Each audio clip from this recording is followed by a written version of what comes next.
Wednesday midday edition of Reality Check. It is the middle of the holiday week. We are on the home of Black Talk Media, none other than WURD. It's 96.1 FM, 900 AM inside Philly proper, throughout Greater Philly, the Delaware Valley, but beyond, throughout the nation and the world. We are WURDradio.com. That's WURDradio.com, and by WURD TV, YouTube.com/onWURD, and Facebook.com/4WURD as well. I'm Charles Ellison, by the way. I'm your host, executive producer, creator of Reality Check, your daily dose of public affairs here on WURD. You can catch me on Twitter if you can, at Ellison Report on Twitter.com, hashtag Reality Check for more of that social media conversation. Joining us now, actually, at the moment, is Congresswoman Madeleine Dean. Go to dean.house.gov for more information on the Congresswoman, particularly if you are in the 4th Congressional District. She is your Congresswoman. Dean.house.gov to reach her in her office. She's joining us now by Skype here live on Reality Check. Congresswoman, thanks so much for your time this morning. Good morning. I'm pleased to be with you. Thanks for inviting me, Charles. All right. Excellent. Excellent. So this $900 billion stimulus package, I had a feeling that this would be held up by the president. You know, when bills are passed, it doesn't necessarily mean that they become law just yet, because the president has to sign on to it. So I don't know if that's something that you expected. And so many people are asking what now. The president is saying or demanding that we should increase those direct check $600 payments to $2,000. Is that something that's workable, that could be done? Is that going to be the grand compromise to get this bill finally passed and to get that pandemic relief to where it's needed most? My, oh my. I wish the president had come to the table sooner. I introduced legislation back in the summer for that exact number, $2,000 per individual, including children. It's called Payments for the People. Economists told us that once and done, an April check of $1,200 was not going to do it. That's, of course, the amount of money that is necessary to sustain people. My bill would have been quarterly, recurring payments that would have been benchmarked and priced against unemployment numbers. It's absolutely baffling that the president, after all of the negotiations that have been going on for months, that he participated in, not at all, that he's suggesting this now. But what I would say to the president is, terrific. Tell your Republican counterparts in both the House and the Senate, that's what you want done. And we, the Democratic caucus, will be right there with you. And I hope pass it by unanimous consent. Sadly, this is a very puzzling move by the president. Or is it puzzling? Do you think, I just want to ask you, Congress meets to certify the Electoral College on January 6th. Do you think that that's what this is all about? I mean, on one hand, I think it's about the president feeling as if he's been sidelined. He doesn't like the feeling of being a lame duck president. He wants to remain relevant. So hence he disrupts things after all the negotiations have been done, the bill's been passed. Two, do you feel that this is a ploy to see how many Republicans he can get in his corner to disrupt the congressional certification of the election that's taking place on January 6th? And how do we stop that? The president is desperate. We see that from the conversations and the reporting of what conversations are going on in the White House, including considering the use of military force to interfere with the election. This is a president who is delusional and desperate. But if somehow he argues for more money for the people, that would be a good outcome. On January 6th, the president will not be successful. On January 20th, Joe Biden and Kamala Harris will become our president and vice president, and we'll be on to, I hope, a much brighter set of days with new leaders at the helm, people who actually want to deal with the COVID crisis. Instead of spinning and stewing as President Trump has been in his own interests. You know, why did we suddenly reduce the direct payment? Because people are asking that, and people are a bit miffed, even by recent comments from House Speaker Nancy Pelosi. And I know it's not, and I should stress, and we've talked about this before, this did not start with congressional Democrats. I mean, congressional Democrats did pass, and I think people need to be reminded about this, a $3.4 trillion relief package back in May, that just languished. It just sat on the Senate Majority Leader's desk. And I'm sure you all would have passed more. But how did we get down to $600? $600 is just not going to cut it. And I think people are looking at just Congress as a whole. They're not saying, oh, this is because we had to figure out a compromise. If we had let Senate Republicans do this, you wouldn't have gotten any money. You would have gotten $0, but still $600. How did we get down to that figure, down from $1,200 from the last round? Well, a couple of things. To your point, in May, we passed a $3 trillion bill, the HEROES Act. And then in the fall, when the Senate refused to take it up, when Mitch McConnell said, we're just going to take a pause as people struggled and suffered, we passed a $2 trillion bill. Again, no negotiations. Sadly, to your point, the Republicans would have offered no stimulus check. And I even hesitate to call it stimulus. This is desperation. This is not going to stimulate the economy. This is going to allow people to pay part of their rent. So why are we here? We are here because we had an administration who didn't see the suffering, who doesn't see the daily death toll. And we had, sadly, Mitch McConnell in charge of the calendar, in charge of what gets put forward, who didn't have any interest in supporting families, small businesses, state and local government, our municipalities, our school districts. They would have gone for $0, zero. So what we did was come up with this short-term, short bridge to a new administration, an administration, the Biden administration, who has said their number one priority will be crushing this virus and rebuilding our economy and getting relief out to American families. Mitch McConnell and the president came to the table only about 2 weeks ago. Mm-hmm. Mm-hmm. Oh, the other thing too, Congresswoman, and oh, by the way, too, if anyone has a question while we still have the Congresswoman on, 215-634-8065, 866-361-0900. I am alarmed that in this pandemic relief package, and I'm sure you are as well, Congresswoman, representing an area that is one of the larger cities in the country, there was no municipal or state aid in this pandemic relief bill, which is still baffling at first glance. But, I feel like Republicans are playing a game here where they're trying to create as much chaos by the time we get into the next administration. But that said, yes, I'm stunned. I'm sure you're stunned that there was no city-state aid. But then you have cities and states not spending CARES Act dollars. I mean, there's still unused money on the table. Look at Pennsylvania, and I wonder what you're thinking about that, or what you can do about that to compel cities and states to spend this money when they get it. Pennsylvania left about 62% of CARES Act dollars set aside for rent relief and mortgage assistance. That's still unused, 108 million out of 175 million.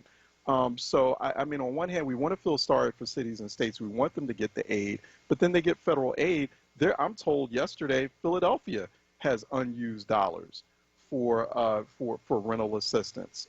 So, the same with Pennsylvania. How do we compel cities and states to make sure, hey, listen, you need these federal dollars. Can you please make sure you spend them as soon as you receive them and get it to where people need it the most?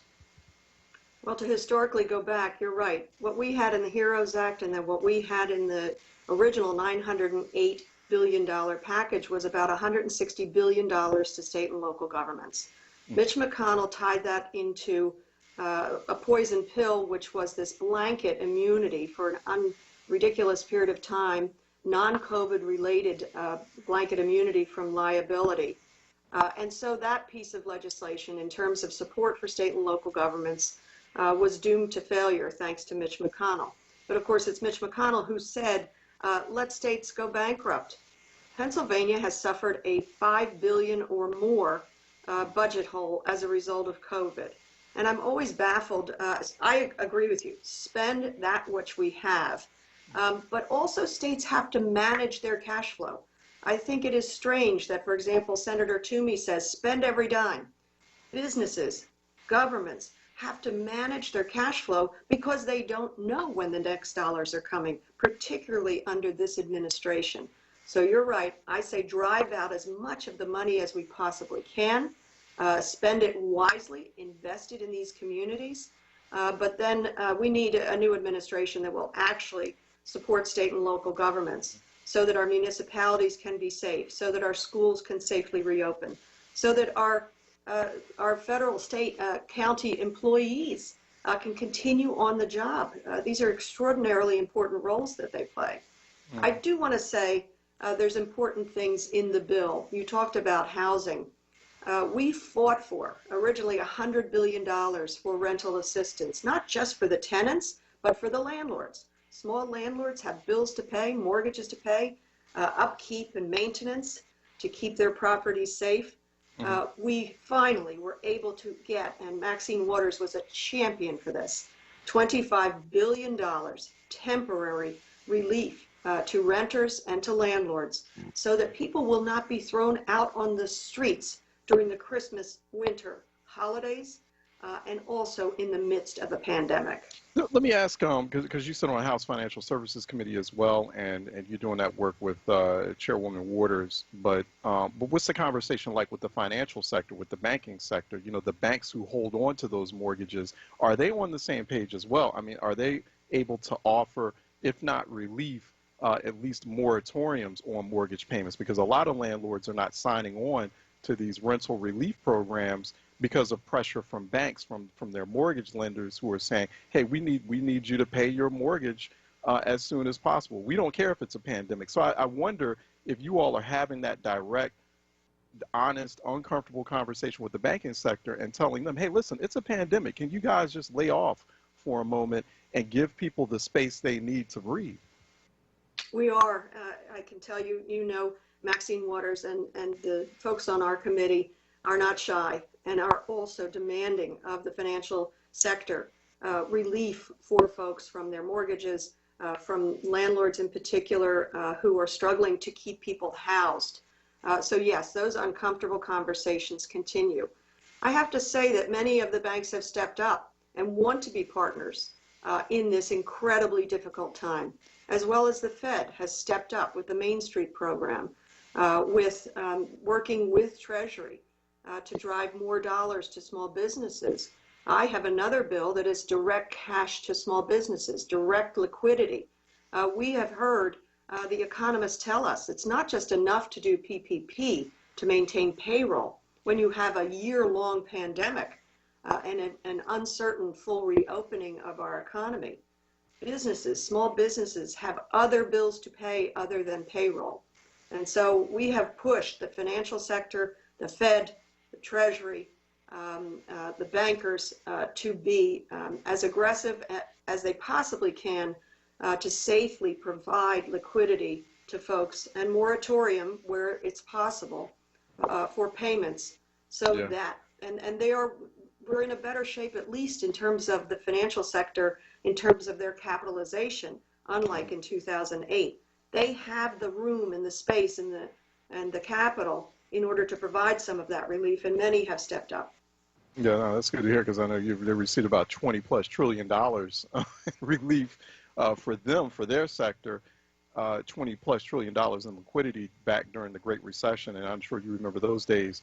You know, once President Obama stepped into office, but yeah, we're going to need them to kind of reciprocate in a moment like this, a moment that's no one's fault at all. We've been talking with Congresswoman Madeleine Dean, representing the 4th Congressional District of Pennsylvania. Go to dean.house.gov for more information, at Rep. Dean on social media if you'd like to engage her there. Congresswoman, as always, truly appreciate your time. Definitely looking forward to you or talking with you in the new year. Please, happy holidays to you and yours. Charles, thank you again for having me on. I always look forward to the conversation with you and how informative you are and your program is. So I hope you and your family have a safe and happy Christmas and a better new year. Okay, thank you, Congresswoman. Appreciate it. Take care. Be safe out there. All right. We're going to take a quick break, and when we come back on the other side, we'll just open up the phone lines, 215-634-8065, toll free, 866-361-0900, 215-634-8065, toll free, 866-361-0900. here on Reality Check. Just got a little bit of a late start. Sorry about a few minutes late here. Had a little bit of technical glitch, but we are a go. 215-634-8065, 806-586-361-0900. Phone lines are wide open, and we will be right back here on Reality Check. JD's Auto Body and Painting is hiring talent for the following positions: assembler, preferably 2 to 3 years experience, able to tear down and reassemble all make and model cars. Painter, must have at least 5 years overall painting experience, including experience in water-based paint and able to prep cars for paint jobs. Auto Body Technician, looking for an A or B technician, must have at least 5 years experience repairing cars. Please send your resume to JD's Auto Body and Painting at Comcast.net. That's JDS Auto Body and Painting at Comcast.net, or call 215-848-5949 for more details. JD's Auto Body and Painting is an equal opportunity employer. COVID-19 affected many things this year, including regular vaccinations. Vaccines are safe, effective, and protect against serious diseases. Make sure you and your family are up to date on all vaccinations. Together, we can keep each other safe and healthy. Let's stay protected together. Get vaccinated today. For more information, visit health.pa.gov. Paid for with Pennsylvania taxpayer dollars. The WURD Radio Newsletter, keeping you informed, engaged, and connected. Sign up by visiting wordradio.com. Scroll to the bottom of the page and type your email address under Connect with Us. You'll receive the latest information on WURD Radio, messages from our president and CEO, Sarah Lomax-Reese, exclusive articles and multimedia content, and resources. Stay informed with the WURD Radio Newsletter. Reality Check with Charles Ellison right now on WURD Radio and wordradio.com. All right, welcome back to Reality Check 96.1 FM, 900 AM, wordradio.com, WURD TV, WURD app, 215-634-8065, 866-361-0900 here on Reality Check, 215-634-8065, toll free 866-361-0900 here on Reality Check. Phone lines are open at the moment. There was a few comments on Facebook Live as people are watching us on WURD TV. Good morning to you, Lila Starr. Appreciate you watching us, listening in right now. Nasir Butler, good morning. Back at you. Peace and blessings. Thank you. Adrian Everett Bay, good morning from Southwest Philadelphia. That's Adrian Everett Bay. Appreciate you. Rafael Suleiman, good morning.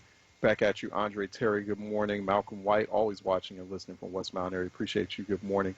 Back at you. Renee Mills, good morning. Much love. Norm Magawan does raise a good point here. Good question.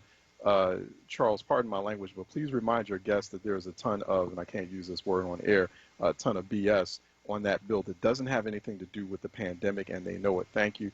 Great show as always. Thank you. Didn't get a chance to ask her that, but definitely that's something that's a question that's on the minds of many. There are more than several items that are in the bill that don't have anything directly related to pandemic relief, or that are perceived as not directly related to pandemic relief. One of the more sort of egregious items in that pandemic relief bill a lot of people are talking about is dollars. I think it's about $500 million for a missile defense system for the Israeli military. So people are asking about, like, how did that end up there? This is a nearly 6,000-page bill, and one of the problems, this is something that's been a constant topic in Congress. It was a constant topic even years ago when I was working on the Hill, where members of Congress, where even the staff, are not reading those bills completely. People trying to trying to figure out a way that you slim down the size of these bills, because it's just 6,000 pages is a lot of pages, obviously, and so you're able to sneak in all sorts of unseemly items, or pork, as they used to call it, into the legislation, into these bills, particularly big spending bills or omnibus spending bills. So that's one problem. And, just trying to figure out some sort of system whereby, like, okay, if the bills are going to be that large and that long, well, how do you compel members of Congress, or how do you create a system that either effectively summarizes the contents of the bill or ensures that the lawmakers are sitting down with their staff and they're reading through the bills. It takes a lot of time, particularly when you're trying to pass countless bills. There are situations where you're trying to pass countless bills all at the same time, including some major ones. So that's always been a problem in Congress. Let me go to, no, but thanks for that question, Norm. Also, yeah, because Adrian Everett Bay, did you read the bill? So, so that's always an important question. That's something that comes up. But we want to get kind of to the bottom of sort of, well, what's the next step? The president right now has, I kind of had a feeling that this was going to happen. That's why I was saying, hey, listen, nothing is passed in the law. I've been kind of reminding folks, just here and there. We never know. The wild card is always the president. It's President Trump, and he's been, saying and doing very unusual in many people's minds, not unusual for him, but many unusual, unprecedented, crazy things as of late. And so, he's going to figure out a way to insert himself as a wild card in this. He has not, that's why you cannot celebrate bills when they get passed. You got to wait until it's finally done, until a president signs it. So we'll see what happens. I'm sort of just kind of keeping a close eye on what's happening on Capitol Hill. Let me go to Maurice out of Southwest, who's calling in for a reality check. Maurice?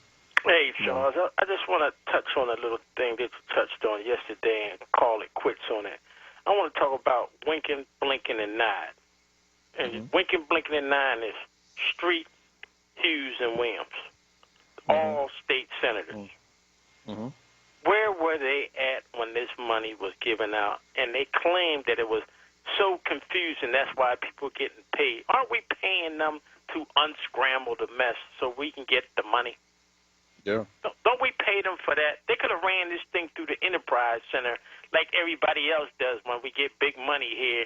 People could have been going down to Enterprise Center, and they could explain people how to fill this thing out. Yeah. This is the nonsense that goes on from these elected officials who take, especially black people in Philly, for granted. Look, I listen down the dial. I'm not going to say their numbers, but you know who I'm talking about. They have no complaints.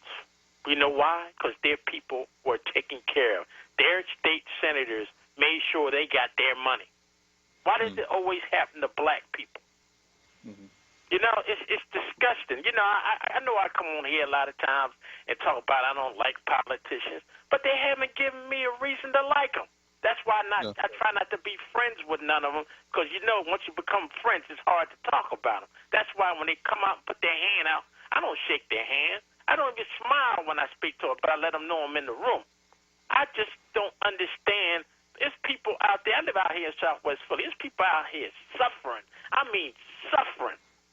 And these people had no idea. They still don't know. They could have had money that could have relieved some of their problems. And now they're out in the street, or they done lost their home, or they living with neighbors, or they living in a shelter because the people that own property can't afford to let them say, all right, man, in my bag, I'm going to let y'all go another month. They can't keep doing it. So, next time you get one of them winking, blinking, and nod, I hope you grill them. And also the state reps, too, especially Rep Rab, who I definitely don't like. He's always coming there smiling and grinning, and he don't know nothing. What we paying him for? That's our money. People forget. All them guys are public servants. We got to start calling them what they are. They work for us. That's our money they're giving back to us. It's not their money. So, look, my gums are actually bleeding right now because I'm so angry. I want to let you finish it up like you know how to do. And really, state legislators, the state legislative delegation, I mean, this is all about pressure. And Maurice makes a good point here in the sense that they know that people aren't, generally speaking, and this is not you, Maurice, this is not me, and this is not like listeners of WURD, but the vast majority of people are not paying attention. The vast majority of people are not paying attention to what's happening in Harrisburg. Barely a quarter of people vote in state legislative elections. I get this all the time where, I'll be having conversations with family or friends or colleagues or just people, standing in a grocery line, And people think state representatives and state senators are people in Congress. They think they're going to Washington, D.C. every day. So that lack, they understand. So, our state representatives, our state senators, they know that there's not as intense a spotlight or heat on them as there should be. And, so so many of them are not working as diligently. They're not doing as much due diligence as they should be. They're not working as aggressively as they should be on issues like this. Because they just know that, like, the vast majority of us are just not paying attention the way we should. So that shouldn't prevent them, that shouldn't hold them back from doing as aggressive a job. But I mean, that sort of plays into it. That's part of the calculus. It's unfortunate. It's tragic. It shouldn't be that way at all. I'm not justifying that sort of conduct or that sort of behavior. But I think that has a large part. That's one of the big reasons why.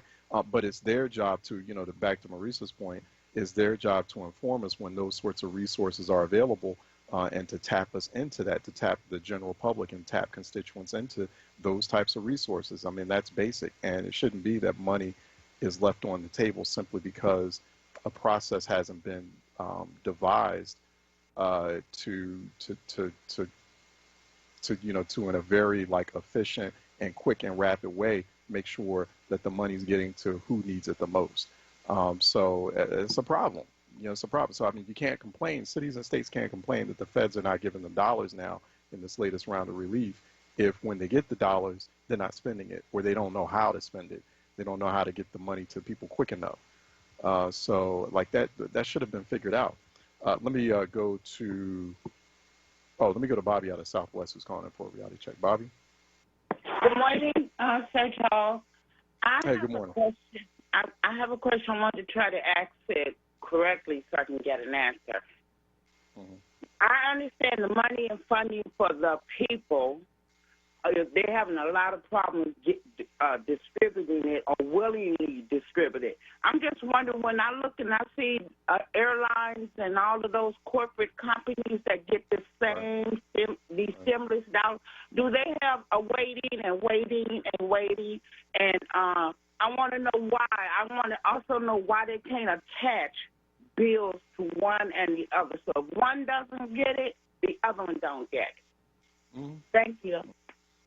No, thank you, Ms. Bobby. I think you raised another good point, too. So when, so it's going back to the Great Recession, going back to 2008, 2007, 2008, and when the economy was on the cusp of completely collapsing, they found the dollars. I mean, when it was all said and done, they found $20+ trillion to keep the banking sector, to keep the financial institution, and the financial institution or the banking sector. It's important. It keeps the economy afloat, keeps it propped up. They are essential pillars in the kind of society that we live in. So for better or for worse. And they found that money. They found that liquidity. When it's time for relief, to find that kind of quick relief or liquidity for normal average people, either homeowners, people raising families, people renting, for tenants, for single mothers, for people finding childcare, it's always like things suddenly slow down. Like they don't have the adequate systems in place to get that money to people right away. Elected officials on the federal, state, and local level, but let's talk about the state folks since we're on them right now. State legislators, some of them might be hearing this. They might hear people calling in. They might hear the comments that I'm making right now, and they may feel a little bit exasperated, like, well, they don't know what it's like to be in my shoes. Okay, well, but that's what you signed. First, I mean, I can't feel, as someone who's worked in those type of offices and in that capacity, I mean, that's what you sign on for. Can't feel sorry for you. Two, let us as constituents, as like this audience, as the public, let us help you. Let us help you make your job or make your position more effective. Have us help you become a better legislator, to become a better steward of the public dollars. Like, we can help you. We can tell us what you need us to do, right? It does kind of boil down to a very simple kind of formula here. It's as simple as that. Tell us what you need us to do to create that mobilization moment where these dollars are identified for the communities that need them, and where the dollars and the resources are used in the best way possible, in the most effective way possible. Tell us what we need to know. So tell us if there's a problem. If you know there's a whole bunch of money on the table that should be spent for rental relief, let the public know. You know, like, all team up as a Philadelphia area delegation and say, hey, listen, this is a big deal. There's a lot of money on the table here. We know a lot of Philadelphians and people in the area are hurting. Our constituents are hurting. We need to let the public know so they can blow up the phone lines at the governor's office or the Pennsylvania Housing Finance Agency, whatever. And, you know, and that's not being done. So it's like, you know, start looking at your constituents. Don't look at them as just as constituents or annoying people that call you when they need to get things done. Look at them as partners. I don't think elected officials do that enough.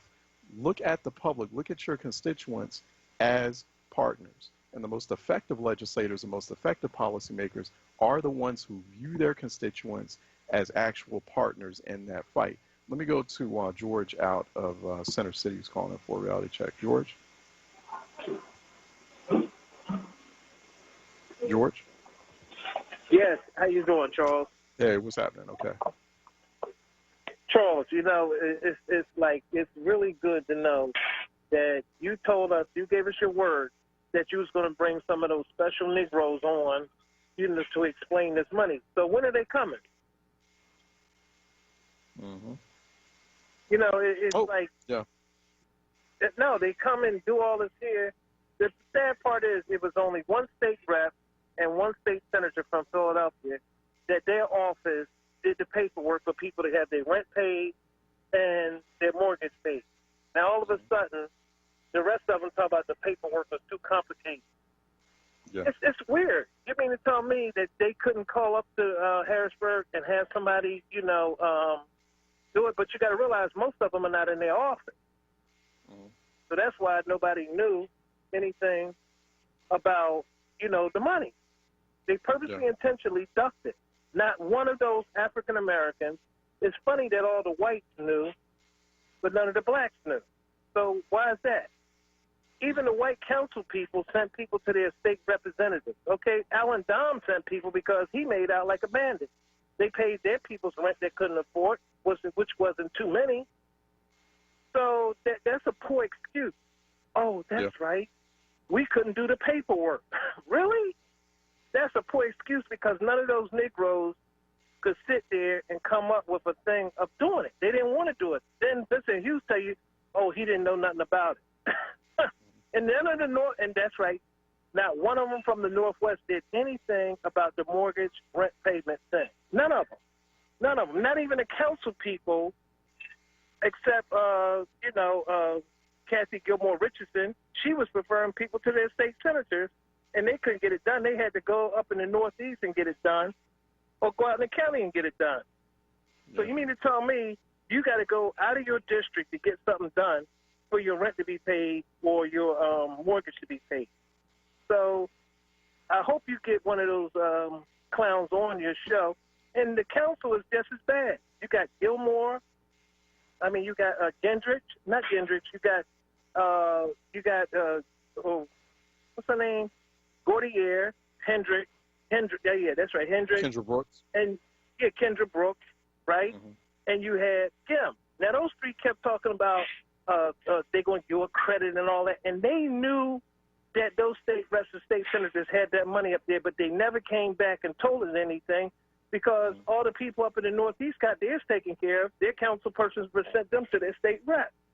Yeah. Now, why is it all of a sudden people can say racist? They can say anything they want. Right is right. Why is it that the white representatives can do for their people and the white council people can do for theirs, but all of a sudden black people, they get seen now? Oh, well, we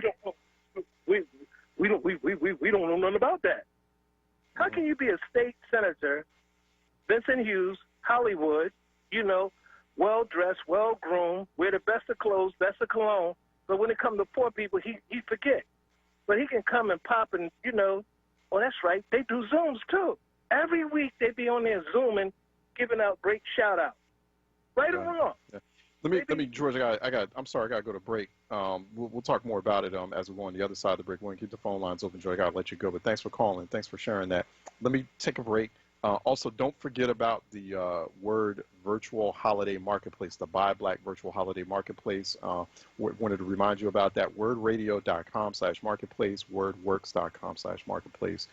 There are black businesses that are providing holiday gifts and items, so you can support them, you can buy from them, you can buy black during the holidays at WURDradio.com/marketplace, WURDworks.com/marketplace. Phone lines remain open at 215-634-8065, toll free 866-361-0900. Let me take a quick break and we'll be right back.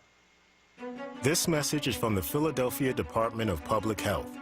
COVID-19 is still a threat in our communities, but we can all do something simple to help stop the spread. It's critically important to wear a mask or face covering whenever you're in public or around others. Yes, even while social distancing. Wearing a mask shows you care for yourself and your community and is essential to slowing the spread of COVID-19. So love yourself, love your neighbors, wear a mask. Pico has many ways to help you lower your energy usage and save money at home. Here's one. If your heating and cooling system is more than 20 years old, it may be time for your contractor to replace it with a high-efficiency Energy Star certified model. You'll get a rebate from Pico and save on your monthly electric bill. You'll find a list of new heating and cooling system rebates at pico.com/rebates. Or you can call 1-888-5-PICO-SAVE for all the details. Plus, find instant discounts on smart thermostats and more at pico.com/marketplace. There's free shipping on orders over $49. As a business owner, hiring and developing people from the community that your company serves is one of the best ways to show commitment to that community. Let WURD Radio help with Livelihood, our new initiative that connects Philadelphians with companies like yours. We'll feature your business, open employment opportunities, and resources to connect your company with talent and ensure that you reach your target demographic. To learn more about how Livelihood can help you build your team, visit WURDworks.com. That's WURDworks.com. Livelihood is supported by the Nightland Fest's Local News Transformation Fund, Borealis Philanthropies Racial Equity and Journalism Fund, and the Solutions Journalism Network. Reality Check with Charles Ellison right now on WURD Radio and WURDradio.com. Okay, 215-634-8065, toll free 866-361-0900. 215-634-8065, toll free 866-361-0900 here on Reality Check. A lot of people are irate and upset about any number of things right now, particularly as it relates to pandemic relief. So we should keep talking about that. People should be irate and upset, and hoping that we find a moment here where we can channel that energy into figuring out, okay, well, one, how do we use unused money? How do we use unused money that's sitting on the table right now? So we found out, people are finding out, some people are finding out for the first time, including people who are in a position to have already known about that money. Everyone's finding out, and people are irate, understandably so, that the state, the Commonwealth of Pennsylvania, this is happening in a number of other states, I'm told too, but so we're focused kind of right now at the moment, spotlighting Pennsylvania, spotlighting Philly. There's a lot of money that's been left on the table that's still been unused. That should not be the case in a moment like this. We were talking about that yesterday. So one is kind of figuring out, okay, well, how can we use, like, for example, in the current pandemic relief bill, $900 billion, which was finally passed by Congress yesterday, but now, not yesterday, but on Monday, but now there's been a wrench that's been thrown in that process because the president feels like, is now saying that, hey, $600 payment is a disgrace, it's too low. We agree. There's nothing wrong in that statement. That's a correct statement. So $600 is a pittance. Sure, if we had just left this to House and Senate Republicans, you would have gotten $0. But to a lot of people, $600 is a slap in the face. Like, that's all you can come up with, especially when you got us $1,200 last time back in April He's saying we need to increase it to $2,000. Okay. Also, another provision in that $900 billion pandemic relief bill is extending the deadline for unused dollars, unused CARES Act dollars. And so I'm not still clear on that. As far as we know, those dollars, like that $108 million,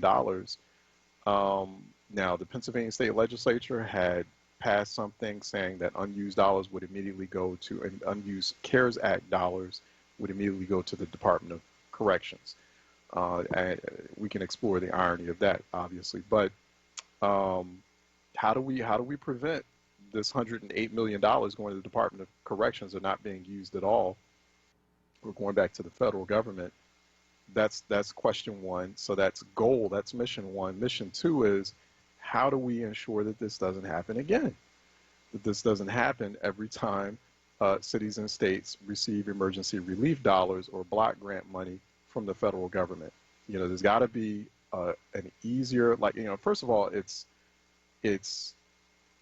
you know, you have state governments, particularly in Pennsylvania, still using archaic systems and archaic technology. How do we upgrade that? So it's trying to figure that aspect of it out as well.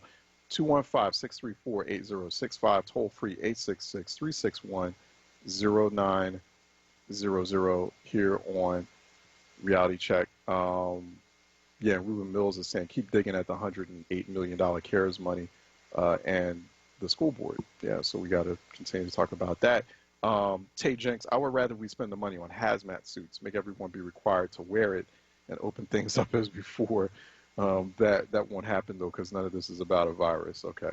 Tay Jenks, Michelle Tulik Neal, would it be possible to put through the $600 now and find a way to add the additional $1,400 at a later date? That's also being, this is not the end of pandemic relief, or the hope is, the plan is that this is merely bridge relief into the next year and the next administration.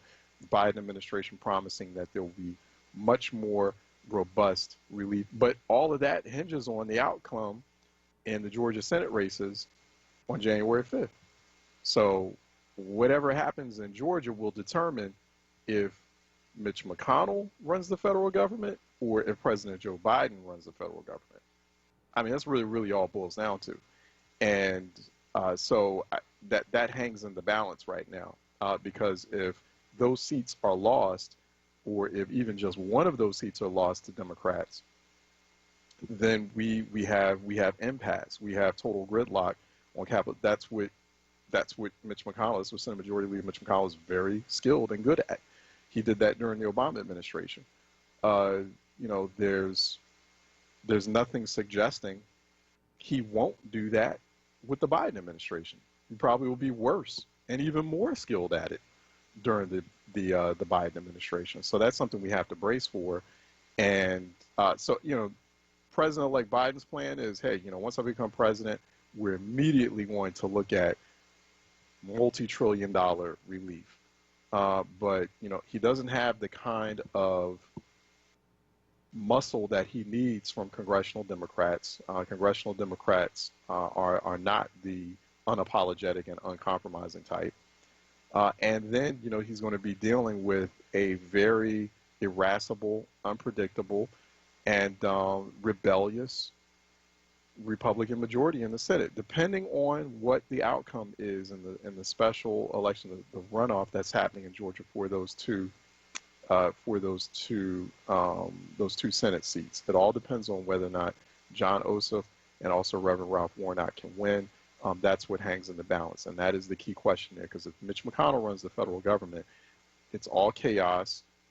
Blame will fall on President Biden for not doing enough. Republicans set themselves up for a sweep of seats in 2022. We already have some key states in the latest kind of redistricting numbers that I was seeing that are probably going to lose congressional seats because of the flawed way the census was taken. I mean, so you know, they're just right now. I mean, they're playing the board very nicely, and you know, that's kind of what we have to look out for. You know, the 2000. You know, another thing too is that we should look at the proposal from President Trump with the side, everyone wants. I agree with. Hey, listen, if we can get $2,000, and so I think House Speaker Nancy Pelosi was correct to respond with, hey, listen, you want to do $2,000? That's what we wanted to do all along. We actually wanted to do more. Let's do it. Let's make it happen. But you have to look at that very suspiciously, because then I think this is. I mean, two things are going on here. One is that Congress and folks on both sides of the aisle did this. They were sidelining. You can't do that with the current president. Just make sure you figure out a way to make him feel relevant. You don't necessarily have to have him become like a key negotiator and pulling this thing together, but figure out a way to make him feel relevant, because he was feeling irrelevant during the whole course of those negotiations. Nobody was saying or was asking, hey, has anyone checked in with the White House or checked in with President Trump? And I know a lot of that falls on him, because he's been so busy, he's been so obsessed with trying to reverse the election results. But I knew that I had a feeling that this was going to happen. My gut was like, this thing, he is going to figure out some way to throw a wrench in this. And so he put this $2,000 proposal on the table. So it's like he feels very uncomfortable being a lame duck president. He doesn't like that term. He doesn't like, he's very much resistant to that notion that he's irrelevant, even when his time is up in less than a month's time by January 20th. So that's one. Two, pressing Republicans, because it's Republicans who have a problem now, who are suddenly so deficit sensitive, and they're the ones who have a problem with spending all this money, and particularly spending all this money on people like poor black folks, right? So they have a problem with that. They've always had a problem with that. So he's trying to press Republicans to see how many Republicans he can get on his side for the January 6th congressional certification vote, because Congress, that's the final step in this long, laborious certification process of the presidential election. Congress then has to do a pro forma vote. Typically, it's very ceremonial, but it could be very disruptive and theatrical on January 6th when Congress convenes to certify the Electoral College vote. And he's saying how many Republican members of Congress he can get on his side, so he can get he's basically, trying to cut a deal. He's saying, okay, listen, I'll let you pass the bill you want, but you need to vote for me, or you need to gum up this congressional certification vote on January 6th. I think that's what this is all about too. Let me go to Tahir out of Ohio, who's calling in for a reality check. Tahir? Hey, Charles. Good morning. How are you, sir? Hey, good morning. What's happening? Good. Always a pleasure. I've been listening all along and didn't get a chance to talk. But I got to tell you, Charles, first of all, thank you and all of WURD for continuing just to get out important information on all fronts. And up here listening in Columbus, Ohio, it's just an awesome pleasure to be able to get this global news and global information that the station puts out. So thank everybody for that. Thank you. So before the election, we talked about we had to move this guy out of here, and that was our goal. We got him out of there. That's a great thing. Now, the current incoming president and his administration, they can't get a pass, man.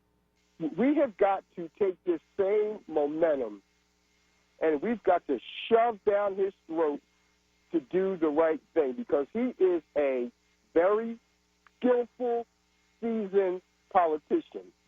And quite frankly, I don't like his style. So I say all of this to say we rejoiced in moving the one out, but we cannot give this thing a break.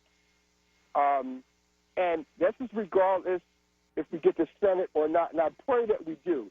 But if we don't get the Senate, I think one of the biggest problems with even the Congress negotiating with the Senate, with the Democrats in the Senate negotiating with the Republicans, is the Democrats ain't got no heart, man. You got to be able to walk in that room, and even if you're outnumbered, Charles, we black, we've been outnumbered and outgunned all our lives. Right. Now, I'm sure you and I, because I know me, when I go in a room, I understand I'm outnumbered and I'm outgunned. But I'm going to help you clearly understand, it don't matter, and I got skill, and we're going to do this thing. And that's what the leadership of that party is lack. It gets outmaneuvered, and they seem to be clueless, and quite frankly, it's very upsetting. So again, in summary, we have got to take this momentum across the country, because I know we're going to do it as a WURD family. We've got to take this momentum, and we've got to push that Joe Biden administration to do the things that we need to do. Thanks, Charles. Yeah. Have a happy holiday. Yeah, happy holidays to you too here. No, I appreciate that. No, you're absolutely right. You have to push the Biden administration. First we have to know exactly, like, well, what is our agenda exactly? I don't think we've covered that completely just yet.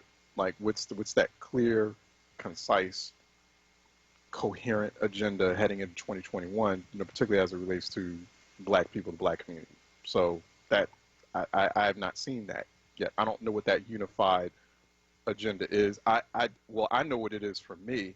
I think it's health, wealth, education, and in no particular order, but just like those three key pillar topics.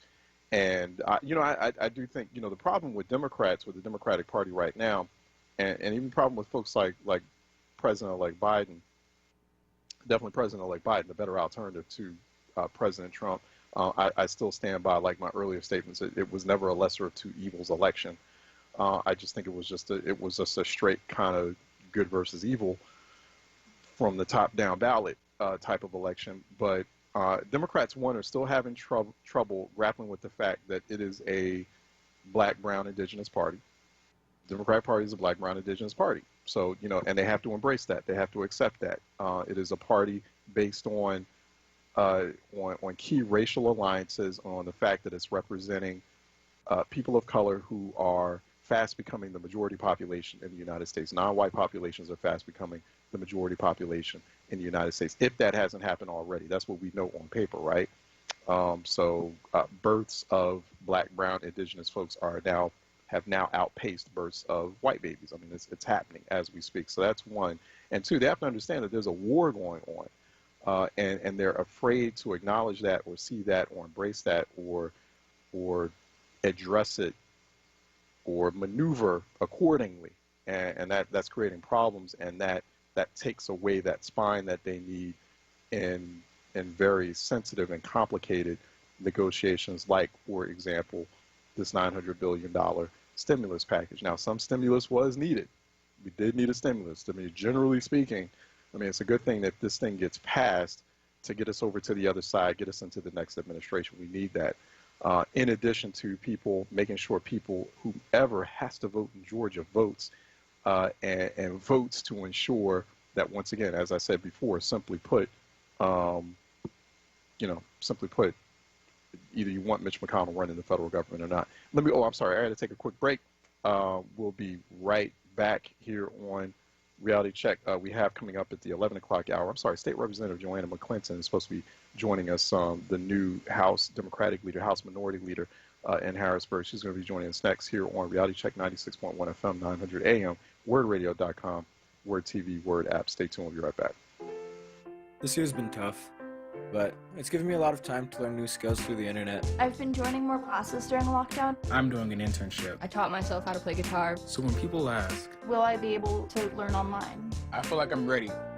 Internet Essentials from Comcast has connected millions of families from low-income homes to the internet. So no matter what back to school looks like, students can be ready for anything. Learn more at comcast.com/Internet Essentials. Need a new mattress? Stop by to see Julian, the Mattress Man, located at 7421 Stenton Avenue. You deal directly with the owner, Julian, to ensure the best prices on name brand mattresses like Sealy, Posturepedic. Call 215-424-5550. That's 215-424-5550. Looking for employment? JD's Auto Body and Painting is hiring. They have 2 positions if you have 5 years experience in auto body and framework. Also seeking painter with 5 years experience. And if you have experience as an A or B assembler, JD's Auto Body can be the place for you. Please call JD's Auto Body at 215-848-5949 or email JD's Auto Body and Painting at Comcast.net.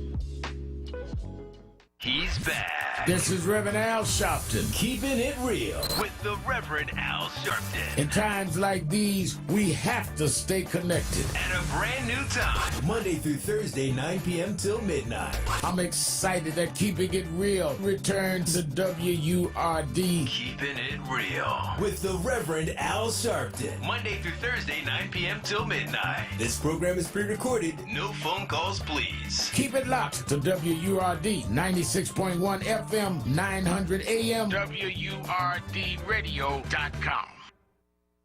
This is WURD Radio, 96.1 FM and 900 AM WURD Philadelphia. Independent Black Media. Reality Check with Charles Ellison right now on WURD Radio and WURDradio.com. All right, welcome back to Reality Check. We have joining us now by Skype, Pennsylvania State Representative Joanna McClinton. Go to pahouse.com/McClinton for more information there. She's representing the 191st Legislative District that is parts of Delaware and Philadelphia counties. Once again, pahouse.com/McClinton. If you have questions for her, 215-634-8065. 866-361-0900. I want to start off by talking about flood mitigation, because that's a really important topic that gets glossed over, right, Representative? But a lot of people are dealing with it. I was dealing with that growing up. Many a hard rain, or after a hard rain growing up in North Philly, I had to pull water out of the basement. It was just always flooding happening. And I know a lot of people in Philly, the flooding is getting very intense. It's creating a lot of problems, a lot of hazards for people. So there's something that you've been working on, a package that you put together with other state area leaders. Talk about that. What is the state going to do about flood mitigation, especially as climate crisis takes hold? Absolutely. Well, first of all, Charles, it's great to be here. And for once, it's good to see you. I'm usually on the phone in the car. Right. Exactly. So it's great to be here. But in terms of the climate crisis, we've got to be honest, right?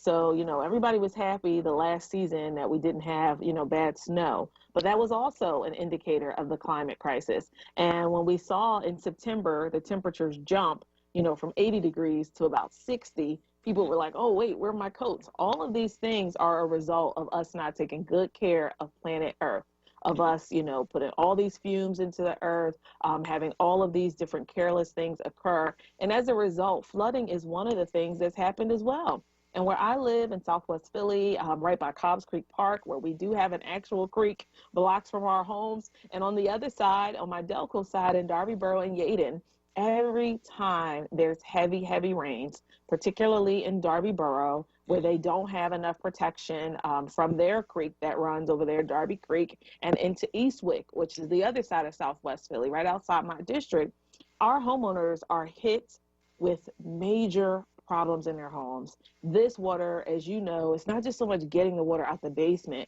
but like over time, that can cause structural problems to your house. So both myself and Senator Williams have been working with Governor Wolf to make sure there's mitigation available. And his administration just announced zero interest loans available for homeowners who were hit from the last flood. And I'm going to look at my phone in a sec just so I can make sure I'm correct and accurate with the information. But essentially, you'll be able to apply for a zero interest loan. And that is if you were hit with the last flood from August the 4th. We had a lot of damage in Eastwick, a lot of damage in Darby Borough and Delaware County. And you'll be able to apply for these loans by going online. I'm going to look for that website in a sec because it's not right in front of me as it should have been. Right. So zero interest loans to help with flood mitigation. I want to get a sense of kind of like, based on what you're hearing from your constituents, do many people have flood insurance for their homes? Can they get flood insurance? And then, even this is somewhat good news that we get these zero interest loans, but some people may say, well, I may not be in a financial position to even apply for these loans to take care of my home, because you have a lot of working class, low income homeowners that are not in a position to take out another loan. And so, can you see us? Can you hear us? Yeah. Okay, we got you. Okay, got it. So how do we address that, right? Like the fact that, especially going through a pandemic, people have been dealing with job loss and limited income, limited means. maybe they need more than just a loan, right? And is there also, have you done an analysis or an assessment of how many people have flood insurance to handle these types of occurrences? Absolutely. So everybody does not have flood insurance. And for those of us who have any type of insurance, whether it's for our cars or for our homes, we find out that no matter how much we give companies, many times they seem to deny our claims. Right. I know I had an issue with the tree that was causing damage to my home, and they're like, oh, well, we came out and looked at it. That didn't seem like that was the problem. It's like, well, I just pay you all, fork you over as much money as you want for years, but when I need you, you're not always there. So while that is one avenue for people that have access to good credit, that have access to, the ability to get a loan, period, we have to work on having grants available, because I even get so many calls from just senior citizens who want to stay in their homes, but the maintenance is not something that they can afford. So in a long-term plan, we have to have grants available, and special thanks to Melissa Robbins, who also texts, but I was trying to put it in this chat. I don't know if it translates over to Facebook and the other streaming apps on YouTube. Right. But you can just go to governor.pa.gov, and there you can see it's the most recent press link. It's at the top. That's governor.pa.gov, because for some in Philly, there's a unique link, but it's a little long. But no matter where you live in the state, if you're watching and listening, you can apply for that, because anybody affected by that last flood, we want to make sure you get help, because we know that these costs, they add up, and they, of course, unfortunately, devalue your home when you go to sell or get equity out of it or whatever you're trying to do. Right. Yeah, the flooding is not only dangerous, it's absolutely costly. It's an economic drain. It's happening disproportionately in black and brown areas of the city. That's who's being hit the hardest by the flooding, and then it potentially displaces people. It's a form of kind of ecological gentrification because of, like, a lot of the displacement that takes place is forcing people out of their homes, and so it's a big deal. Another aspect of this, another element too, I noticed as well was requiring the state planning board to look at more creative ways to set recommendations that figure out ways to minimize the impact of flooding, either through zoning rules, through stormwater management. I mean, for example, is the governor or is the state, as it relates to Philadelphia, are they going to partner up with, like, Philadelphia Waterworks? Because I know they had come up with some very unique stormwater management strategies, like creating more green space in different parts of the city to soak up a lot of that additional water, because there's going to be more and more. I don't know if people realize, and I have been talking about this periodically on this program, that Philadelphia is a major East Coast flooding zone. It's going to get worse and worse, and so we got to figure out ways to manage it.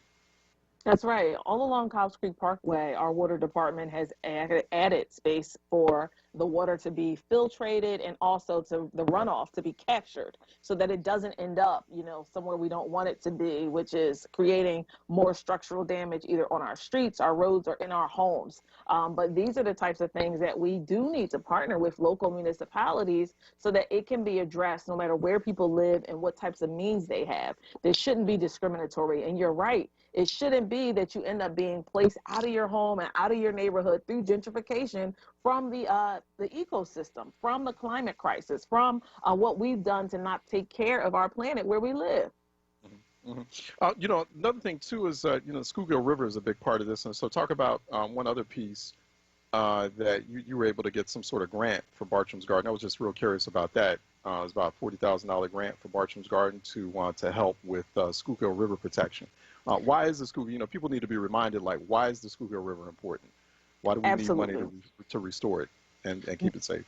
So first of all, there should not be any bodies of water near where people live that are toxic, that are filled with, dangerous substances, and that are not taken care of and cleaned. And where Bartram's Garden is, whether you're walking, running, biking, on the boats in the summertime, when we don't have to socially distance ourselves, of course, they have all of those fun paddle boats. We can't be out there near that water or on that water if it's not safe. So we want to be good stewards as well, because they even have a community farm where they try to get, the rain runoff into the farm so that it's continuously watering all the fresh fruits and vegetables that they sell at low cost to neighbors in Southwest Philly, both on site and at different farmers markets around the area. So we've got to make sure that they have the resources so they can be the best stewards. We know they're taking care of the acres of arboretum out there, but they're right on the river too. And we don't want, any of our kids to be, on one of those boating excursions this summer of 2021 and something be in that water that's not right. So that is a part of us all being good stewards. So I was glad to help them get support from the state to get that grant. Mm-hmm. There's a lot here, as far as like the need to engage in climate crisis mitigation. We're trying to also, figure out ways to transition the national economy and Pennsylvania's economy to something that's more renewable and clean energy. I mean, there's a lot on that environmental agenda plate. And a lot of it's going to require federal support. And then we look at what happened in this recent pandemic relief bill that was passed in Congress, but now it's being held up. I kind of had a sense that it would be held up by the president, but there are no provisions in there for city and state aid. I know you're aware of that. And so how can the Commonwealth of Pennsylvania carry out an ambitious environmental climate crisis response agenda if you're not getting any federal support? It may take a while before you start getting any more federal support because you got to give the new administration some time to settle in. You got to get the EPA, the Environmental Protection Agency, has to retool itself. I mean, it hasn't really been an EPA for the past few years now. So there's going to have to be a lot of money spent. How can we rely on federal support for this? So I am very glad that the president held the bill up. First of all, the $600 to working people, even getting a little bit more with dependents is just not enough. But on behalf of everybody everywhere who has to work on a budget, whether city, state, borough, township, we need help. Everybody is facing tough times, starting with the people, starting with the folks who live in our neighborhoods, who are in our families, whose jobs have changed or shifted or closed or temporarily shut down. I mean, everybody's having a tough time. But beyond that, government, like the money we would normally get from taxes, we are not getting the money we normally collect. And we already had a structural deficit in Harrisburg and in Philadelphia on the local level. There's already a structural deficit in our school district. So when you couple that with us not making the money we normally would, I mean, even something as simple as the tolls on the turnpike, less people are traveling, so people are not getting gas, paying the gas tax. People are not paying the $10 toll to go all the way from one end of 76 to the other side. So we are behind, and we need help from the feds. See, the feds, they print the money, like we don't have anybody to print money in Harrisburg. That comes from DC. So we need them to step up and help us. And the first bill that the Speaker Pelosi had on the table was to help states, was to help cities, because we're in distress. Like, it's not going away, and it's not going to get better in 2021. And as much as I'm thrilled that we have a new president coming in days, it's not going to instantly get better either. Like, we actually need support through legislation from the federal government to come down to our states. So when that support comes, I did want to ask you about this too, Representative. When that support arrives, and it has arrived, like in the previous CARES Act, but then we have this issue, we have this challenge of states not spending the money as quickly as they need to. So I'm sure you're aware of the $175 million that was needed for rental, or was given by the federal government for rental assistance and mortgage relief. 62% of those dollars have been unspent. And so we're fast approaching the deadline. State House Republicans had passed a bill basically saying if that money is unused, it goes to the Department of Corrections. How do we recoup that money? How do we ensure that money is not left on the table when it's needed for emergency relief? It needs to get to the people who need it most quickly. So leaving any money on the table, as you all just heard me say, is just not an option. Like, our state's already behind fiscally, and the fact that money was left on the table this year is beyond embarrassing, Charles. Like, I am ashamed to say that my colleagues in the majority party did not step up and demand that, nothing be left on the table, and that we didn't blast them loud enough to get more neighbors and constituents from around the state rising up as an army. It was quite honestly, one of those last second, as they describe in the papers, late night deals in November when we were finishing the budget for this year, which was supposed to be done in June. And that's a whole nother story. You know, there were Senate Republicans before they finished their part and went home. And like, when I say went home, I mean like got in their cars and left. They dug in deep into the budget, was that the money that wasn't spent for PHFA, which should be right now helping renters and helping people to pay mortgages where they're behind or where they've lost work, etc. They sent it to the Department of Corrections. And when it came over into the House Republicans, who have the majority there too, did not demand their colleagues, you know, come back, fix this, take this out, we're sending it back to you. No, they just passed the budget. And what's worse is the money that was left for the CARES for small businesses. They took that and they said, oh, we like, you know, a sinking ship here in Harrisburg, and they plugged the holes with all that money. So it's a waste. It's squandered. And I will say, I was not at the helm of Democratic leadership when those decisions were made. So understand, if they try to waste money again, they're going to have to answer to this young girl right here in Southwest Philly right now at home and let everybody know that that's not going to be okay. Like, it's not going to be another pass. How does that money get dispersed? However, like when that money was available, is it like constituents are supposed to call an office like yours to apply for that money? Do they call PFHA? Do they? Because there's a lot of people who are confused about that, who are upset about that, rightfully so. You know, they're like wondering, like, you know, I was trying to apply for that money, or I heard about a neighbor or a friend or a colleague in a neighboring district, and they were able to access that money, but I wasn't able to access that money. I mean, is it a matter of, you know, the respective staff in each of your offices, state representatives, state senators, have to carry constituents through an application process for that rental relief, for that mortgage assistance? And if that's the case, how do we set up a better system so that we're not running into that same problem again? So that's the key. I think what you just said at the end is what's important, which is setting up a better system. This is not something that we manage through our legislative offices.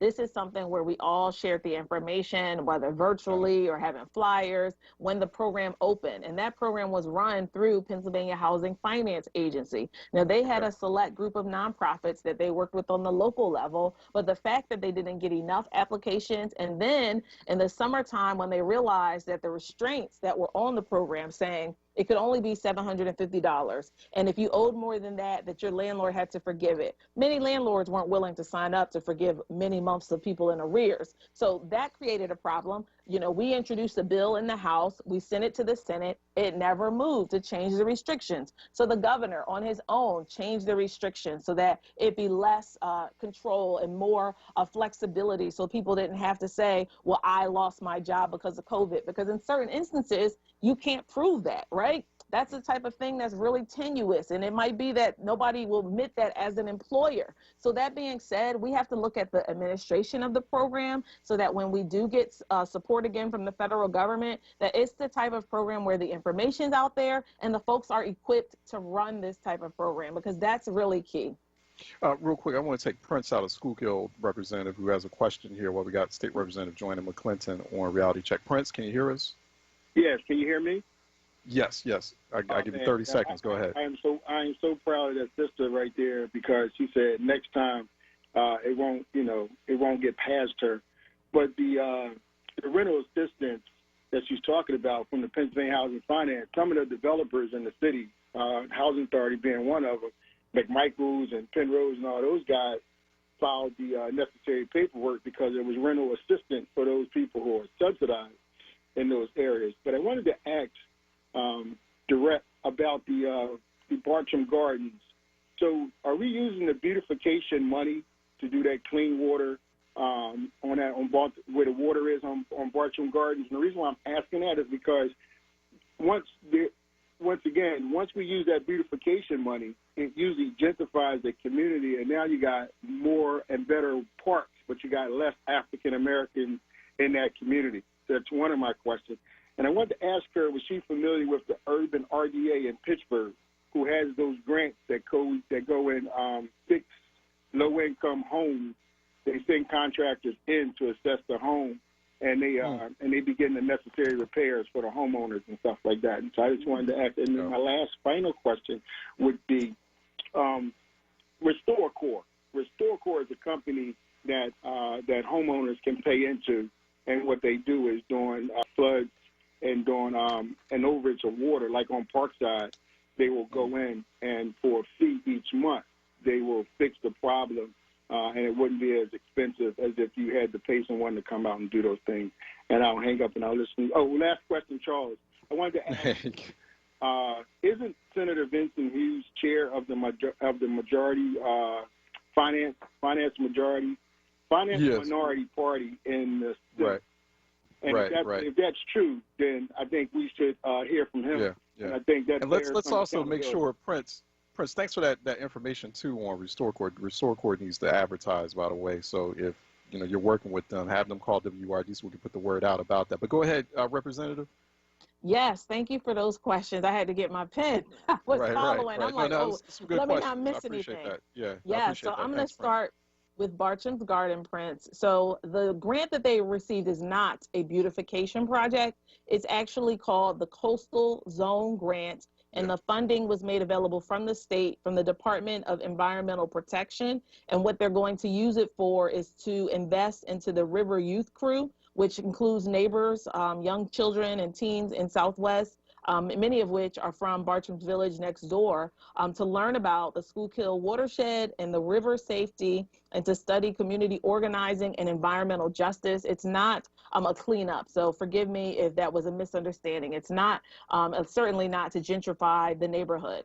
The next thing you asked was about whether or not there was a relationship with Restore Corps. I had to write that down. I'm going to find out who they are and whether that's something that my neighbors and constituents can benefit from to fight the flood damage in their homes. And then I loved the question about the program in Pittsburgh where they're fixing up homes and being able to have young people learn how to fix up homes. That sounds like something we need here. We kind of run into a wall sometimes here in the city with getting, whether it's people who are actually in building trades or in industry to volunteer and give back. But that is something that has to be more accessible because even the money that's available in the city and in the state to get your house repaired, the waiting lists are up to wazoo. So you're waiting for a long time. And if you have a chronic problem in your home, you could have a leak that turns into something much worse if you need a roof or whatever it might be, or a problem in your bathroom. I mean, the problems in your home can go on, and we've all been there at different times, whether we rented or owned our home. So that being said, I thank you for your suggestions and really appreciate you listening and, of course, your encouragement. Yeah, no, thanks so much, Prince. Appreciate that. No, that's some good information there, and that's something that we're all going to follow up on. And we got to let you go, Representative. Appreciate your time. And definitely keep us posted if you can. Keep us updated, because I definitely want to get a sense of, we want to be able to wrap our heads around that those unused CARES Act dollars, and also making sure that it doesn't happen again. We can go all day into the irony of unused CARES Act dollars being funneled into the Department of Corrections. That's another conversation, but really do appreciate you following up on that and making sure that your offices and others and your colleagues are just prepared to just tap into that money when it's available. But I know you're going to be providing a lot more diligent oversight as you transition into House Minority Leader. So we appreciate that. Thanks so much, Representative. Thanks so much for your time. Happy holidays to you. It's good seeing you. Glad to be here. Happy holidays to everyone that celebrates. Take care now. All right, we'll talk to you on the other side. Take care. Bye-bye. All right, let's take a break, and when we come back on the other side, we're supposed to be talking to Clayton Munnings. Clayton Munnings of the Progressive Policy Institute, continuing these conversations about the environment, going into an EcoWord session, and going to talk about how the Biden administration plans to address climate crisis. What's the plan for that, and what renewable and clean energy have to do with that? So we're going to head into an EcoWord session coming up next here on Reality Check, 96.1 FM, 900 AM, WURDradio.com, WURD TV, WURD app. Stay tuned. We'll be right back. Enterprise Exterminators, located 4943 Wayne Avenue, specializing in lantern flies, termites, bed bugs, fleas, mice, and roaches. Do-it-yourself kits are available. Call now, 215-849-7070.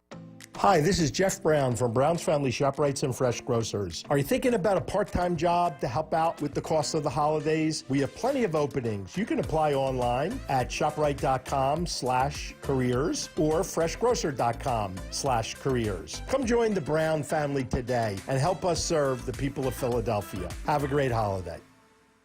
Livelihood, the new initiative from WURD Radio, connecting Philadelphians to jobs, entrepreneurship opportunities, small business resources, and financial literacy. Visit WURDworks.com right now and take the next step in your professional journey. Livelihood is supported by the Nightland Fest's Local News Transformation Fund, Borealis Philanthropies Racial Equity and Journalism Fund, and the Solutions Journalism Network. Monday through Thursday, keep it locked to WURD Radio. At 6 a.m., start your day with the Power Hour, hosted by Bishop Dwayne Royster and Reverend Mark Kelly Tyler. At 7, it's Wake Up with WURD with Solomon Jones. At 10 a.m., it's Reality Check with Charles Ellison. Then at 1 p.m., it's The Source, hosted by Andrea Lawful Sanders on Mondays, Tuesdays, and Thursdays, and the Black Women's Leadership Council on Wednesdays. At 4 p.m., it's Evening Words with Nick Taliaferro. Then at 7, it's Save Space with Sincerely Sarita. At 9 p.m., round up your day with Keeping It Real with the Reverend Al Sharpton. Keep your dial locked to WURD Radio, 96.1 FM and 900 AM WURD. Streaming live on WURDradio.com and the WURD Radio app. Or watch live on WURD TV via Facebook and YouTube. WURD Radio. Independent Black Media. Reality Check with Charles Ellison right now on WURD Radio and WURDradio.com. All right, welcome back to Reality Check. It is our Wednesday midday edition here on WURD. I'm Charles Ellison at Ellison Report, hashtag Reality Check. For more there, we are live at 96.1 FM, 900 AM in Philly proper, but beyond throughout the nation and the world. We are live streaming at WURDradio.com and WURD TV. People watching us on WURD TV at Facebook.com/4WURD and YouTube.com/onWURD as well. Heading into an EcoWord session, had a little bit of an EcoWord session. Previous segment with Pennsylvania State Rep Joanna McClinton. A lot to talk about, a lot to have a conversation about. And we're in the middle of a pandemic, but the environment and climate crisis, interconnected issues, and just as important and just as problematic as well. The new administration is supposed to be taking its seat in the White House. The Biden administration is saying it has a plan for that. Clayton Munnings is at the Progressive Policy Institute. Go to progressivepolicy.org. He's been looking at that very closely. He joins us now here on Reality Check from Washington, D.C. Clayton, how are you doing? Good. How are you? Thanks for having me on the show. All right. Excellent. Excellent. Thanks for coming on. So from what you're seeing, from your vantage point, is the President-elect's plan, the Biden-Harris administration plan for addressing climate crisis, will it move fast enough? I think that's kind of the key question here. Is it an ambitious enough plan given the timeline of climate crisis right now? Things have accelerated from climate change to now climate crisis. And I understand he wants zero carbon emissions by 2035, but is that fast enough? Yeah, so when you look at, I'm usually actually sitting in Berkeley, California, and California likes to pride itself in being really ambitious on climate policy.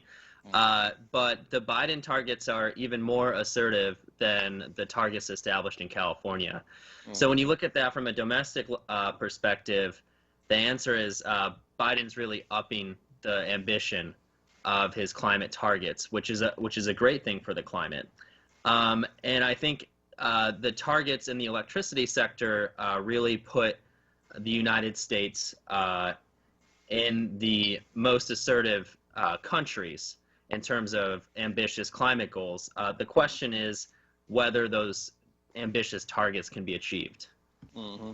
Yeah, I mean, that's, realistically, how can we get there? First, I'd like to take an opportunity here, Clayton, to talk about zero carbon emissions, because we use that phrase often, net zero, zero carbon. And sometimes I think folks in the audience don't understand exactly what that is, what that means. Explain, if you could, and kind of as layman a way as you possibly can, when we say zero carbon emissions, what do we mean by that? Well, yeah, that's a great question. And frankly, I think even the policy wonks like myself haven't decided what that exactly means. But I'll give you a little background on what we're working through. So say you have a state and you only had one polluting entity, let's say it's a coal plant, and it emits 100 tons of emissions in a given year. One way to envision zero carbon emissions is if that coal plant just entirely shuts down, and then your economy will have zero emissions. So that's kind of the simplest way to achieve zero emissions. Of course, we like to complicate things for good reasons. And so what you'll hear often is net zero carbon emissions. And so the question is, where is that net coming from? And one example might be sequestration. So perhaps that coal plant, another way to achieve net zero carbon emissions in my scenario would be for that coal plant to half its emissions to 50 tons instead of 100 tons of emissions in a given year, but to sequester an additional 50 tons of emissions in some way. And the question would be, well, how? One way to do that would be to capture the carbon and sequester it in like a geological formation. That's called carbon capture and sequestration, CCS. Another way might be to plant trees that sequester an additional 50 tons of emissions. And each of these sequestration issues is quite contentious and have their advocates and their opponents. But usually when folks talk about zero carbon emissions, they are not simply talking about shutting down a coal power plant or literally achieving zero carbon emissions. There's usually some kind of net involved. Got it.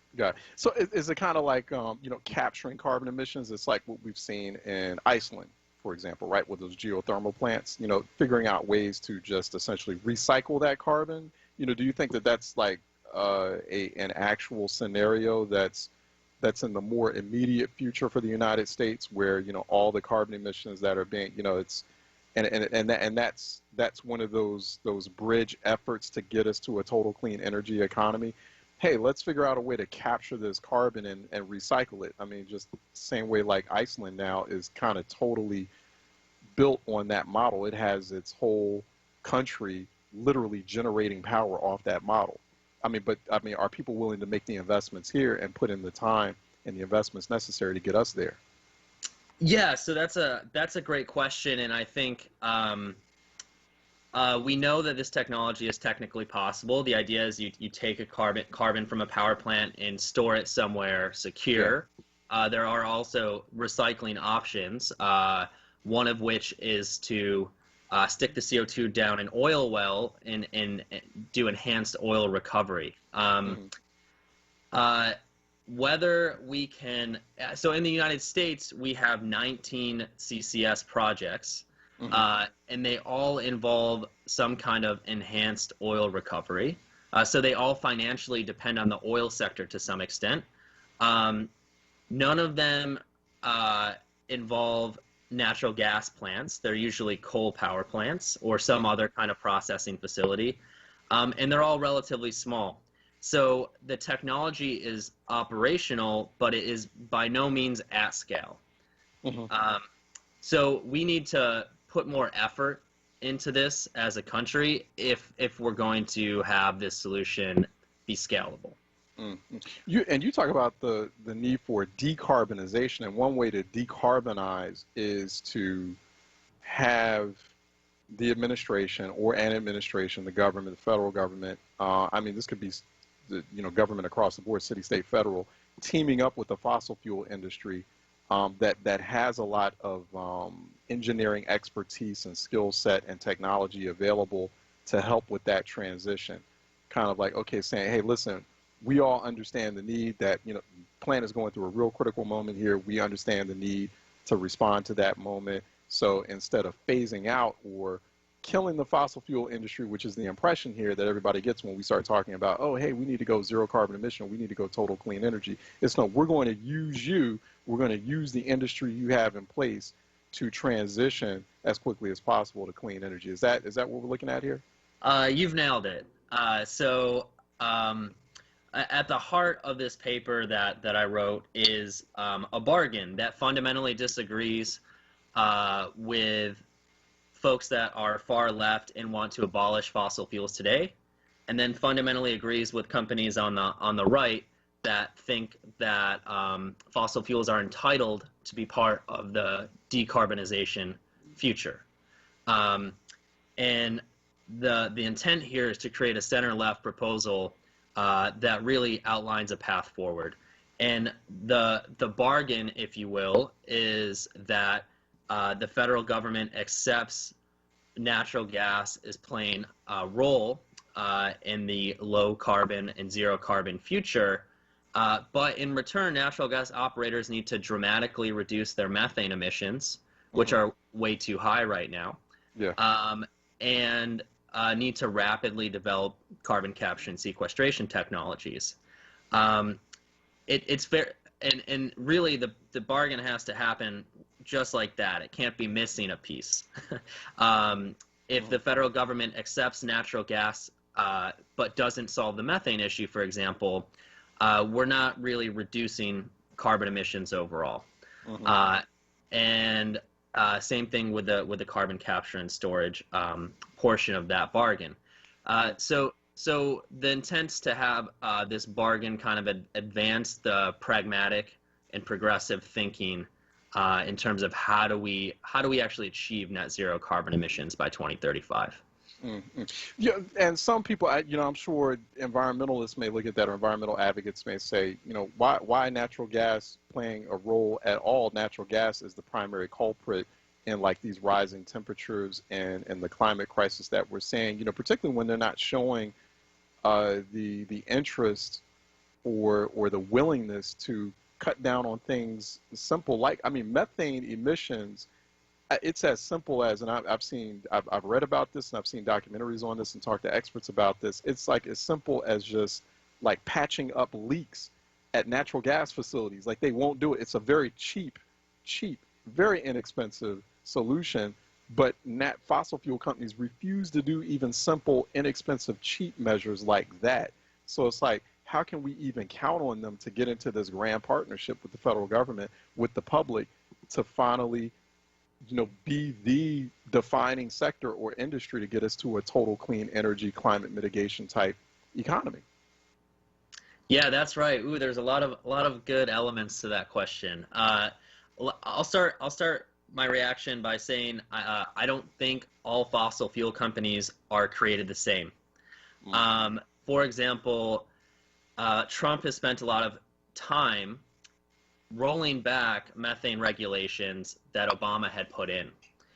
And one thing that is encouraging to me is that recently some big oil companies, including BP and Shell, actually advocated for the Obama rules staying in place.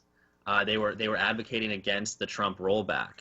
So I think there are portions of the oil industry that are trying to assertively tackle methane emissions, for example. At the same time, there are laggards. And there are even entire regions of the country, like the Permian Basin, where the methane leaks are so high that using natural gas from that region doesn't make sense compared to even coal. So you'd be better off burning coal than natural gas from a climatic perspective. So the notion here with this bargain is that we'll get enough of the more assertive oil and gas companies to sign on to where it doesn't matter whether the laggards sign on. I don't think we're going to be we're going to be convincing the laggards to sign on to this type of agreement.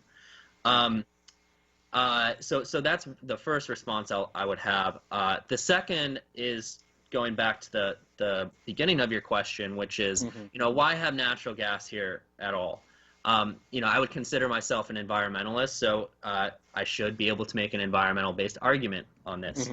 And the argument there is essentially that having some natural gas around will actually help renewable expansion. And the problem, the situation with renewables today is that they seem really cheap, and it's really easy to be very optimistic about them because they are cheaper in some cases than even natural gas. But the key is this is at what we call low penetration rates. So when the grid is at like 10% renewable, 10% of the electricity from the grid is coming from renewables, it makes sense to keep adding more and more renewables.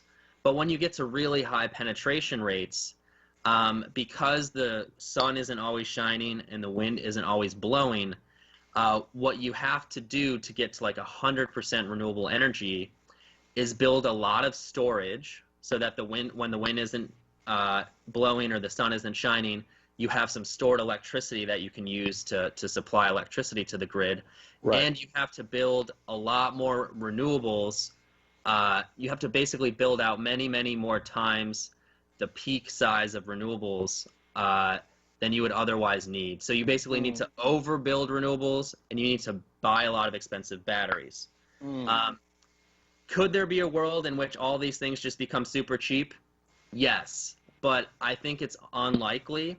And just as if I was advising my mother on what stocks to pick for her retirement funds, I wouldn't say, bet the farm on Tesla. I would say you want to diversify your stock portfolio. And in that same vein, if you have a little bit of natural gas around serving as a backstop, with no or low methane leakage rates, with CCS technology, what you have is a carbon-free, what we call backstop generator. So if the wind isn't blowing or the sun isn't shining, the natural gas plant can balance the grid. And do so in a way that doesn't require storage, doesn't require overbuild of renewables, and the end result is that the electricity price at the end of the day is cheaper. Yeah. Why does that matter from an environmental perspective? I'm also an economist, so I care about prices, so I have a bias towards low prices. But the environmental argument for why it matters that electricity prices remain low, let's say especially in 2035 when we're achieving our zero carbon goals, is because the whole logic and wisdom behind Biden's plan is to first achieve zero carbon electricity and then use that clean electricity to decarbonize transportation and decarbonize industry. So that is to electrify transport and to electrify industrial processes. And you're not going to be able to do that effectively if you have expensive electricity prices. You're onto something there, Clayton. Yeah, I see where you're headed with that, and I'm kind of visualizing, because that's been one of my main gripes with the rollout, the deployment of clean energy systems, right? Everyone's talking about, like, for example, in Philadelphia, they've got, they're setting up, trying to be as ambitious as possible in setting up like a solar energy program that's more accessible, getting it on more homes. And I know that there's a state representative out of the Philly area who's trying to push in Harrisburg community solar, where it's not like solar for each individual house, and then you got to worry about apartment buildings because half the city rents. Right, and this is not just in Philly, but in a lot of major cities where sometimes the majority of people in the city, they're not homeowners, they're renters. So how do you get solar panels on those buildings? Well, why not set up a grid?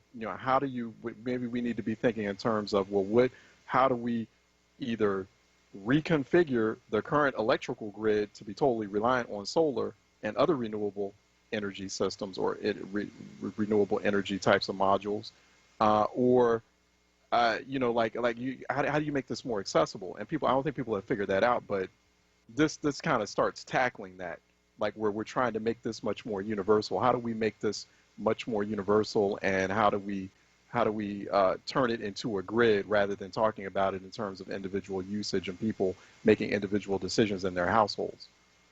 Yeah, I love and I think the intuition you have versus like rooftop, community, and grid scale solar, that intuition is paralleled here. And in your example, I used to do energy audits on homes, and the early adopters that I was going to Cornell University for undergrad after graduating from a community college in upstate New York. So I was doing energy audits in Ithaca, and this was about 10 years ago. And having a solar panel on your roof was kind of a moral signaling. It was that you're doing a good thing and you were a good person. And I think that's excellent, but the scale at which we need to deploy solar now is sobering. And when the scale is so aggressive, you start thinking more about effectiveness. So it's great that people have solar panels on their roofs, but to make it accessible to more people and to make it more effective, I I totally agree with the dimensions you're thinking about. How do we make this community-based, or how do we make this grid-based? I think the question you're wrestling with there is how to make this widely accessible, and how do we make solar work for more people. I think those are exactly the types of questions we should be asking, because at this point it's a matter of survival when it comes to climate change. I think I get a feeling we're going to have to, and unfortunately I got to go to break, Clayton, but we're going to bring you back. Like, we're going to have more of this discussion, because it seems like you and I are on the same wavelength about this, because it's a question I keep asking as we have these sessions and these segments and these conversations, which we have like almost every day here on Reality Check. So I want to bring you back because I want to press on that more. I appreciate you. Clayton Munnings is with the Progressive Policy Institute. Go to progressivepolicy.org to read more about what he's up to. His latest piece is Wind, Solar, and Gas, Managing the Risk of America's Clean Energy Transition. Go to progressivepolicy.org to read that, and I'm sure we'll be talking to him later on, perhaps in the new year, real soon. Clayton, thanks so much. Happy holidays to you. Likewise. Thank you so much. All right. We'll talk soon. Bye-bye. All right. Let's take a break. Phone lines are open, 215-634-8065, 866-361-0900. We'll be right back. Dietz & Watson has been making premium meats and artisan cheeses for over 80 years. And when it comes to stacking sandwiches and party platters, they've got something for everyone in the family, like maple honey turkey breast, American cheese, buffalo chicken, and more. So get to your local deli and taste 4 generations of family recipes. With Dietz & Watson on the table, you'll have everyone coming back for seconds and thirds. Dietz & Watson, it's a family thing since 1939. Last year, the Pennsylvania Lottery contributed over $1.2 billion to programs that benefit older Pennsylvanians. Programs like senior centers and hot meals, long-term living services and home care, property tax and rent rebates, transit rides, and much more. To learn more, visit PALottery.com and check out the interactive map to see how the Pennsylvania Lottery benefits older residents in your county. Players must be 18 or older. Please play responsibly. WURD Radio presents the following wellness tip to support our listeners with mindfulness and motivation as we continue to navigate the pandemic together. Hi, this is Halana, your resident health and wellness coach with tips to help you stay well. Let's talk about eating mindfully. Often we are rushing from moment to moment and we hurry through our eating like it's checking off an item on our to-do list. Each day for each meal, let's commit to doing these 3 simple things to activate our mindful eating experience. Number 1, slow down. Number 2, eat while you're sitting down. And number 3, chew each bite 20 to 30 times. You can do it. Eating mindfully is something we can all do to support our overall health and digestion. Go ahead and try it for your next meal today. Stay well with WURD. Happy living. Stay well with WURD. Connect with us at wordradio.com. At Champion Dentistry, we want to make sure your smile is as healthy as it is beautiful. Whether you're calling for a routine checkup, calling about a newly developed toothache, or interested in learning about cosmetic dentistry options. Our services include routine checkups, cosmetic dentistry, gum care, laser dentistry, and more. Champion Dentistry is in the Overbrook Farm section of the city, easily reachable by public transportation. Call 215-473-4717 to schedule an appointment today, or visit championdentistry.org, the House of Smiles. Reality Check with Charles Ellison right now on WURD Radio and wordradio.com. Yeah, 215-634-8065, 866-361-0900 here on Reality Check. Really good conversation with Clayton Munnings. So that that's giving me some new ideas, some new things to talk about, especially as we hit 2021. Want to be more expansive about the conversations we had in 2021 and tap you, the audience, into more essential intelligence. That's the kind of conversation we need to have. Like, I really don't want to head into 2021 knowing the dangers we face, knowing the threats we face, and the only thing we come up with is putting, an additional set of solar panels on a home. No, how can everyone tap that? How do we scale this up? And so it has me kind of rethinking some things and reevaluating like how we go about that. So some real good thoughts. It was a real good conversation. I want to bring him back. I want to continue that conversation with Clayton Munnings. So like in a city like Philadelphia, like why is it that solar panels just have to be for middle class folks who own homes, or for certain types of residents in certain parts of the city. Everyone should have it. So like for example, the hottest parts of the city, the places in the city that get the most sunlight are places like, for example, Hunting Park over in North Philly. And why not? So we obviously need more tree canopy there. But in the meantime, I mean, folks should have already figured out, okay, especially the city of Philadelphia that's always talking green. Well, hey, how can we set up like solar panels, I don't know, somewhere in the hottest part of Hunting Park and see if we can transform all that hot sun that's burning people up and, and killing people at the same time, either through slow death or sometimes immediate death from heat stroke.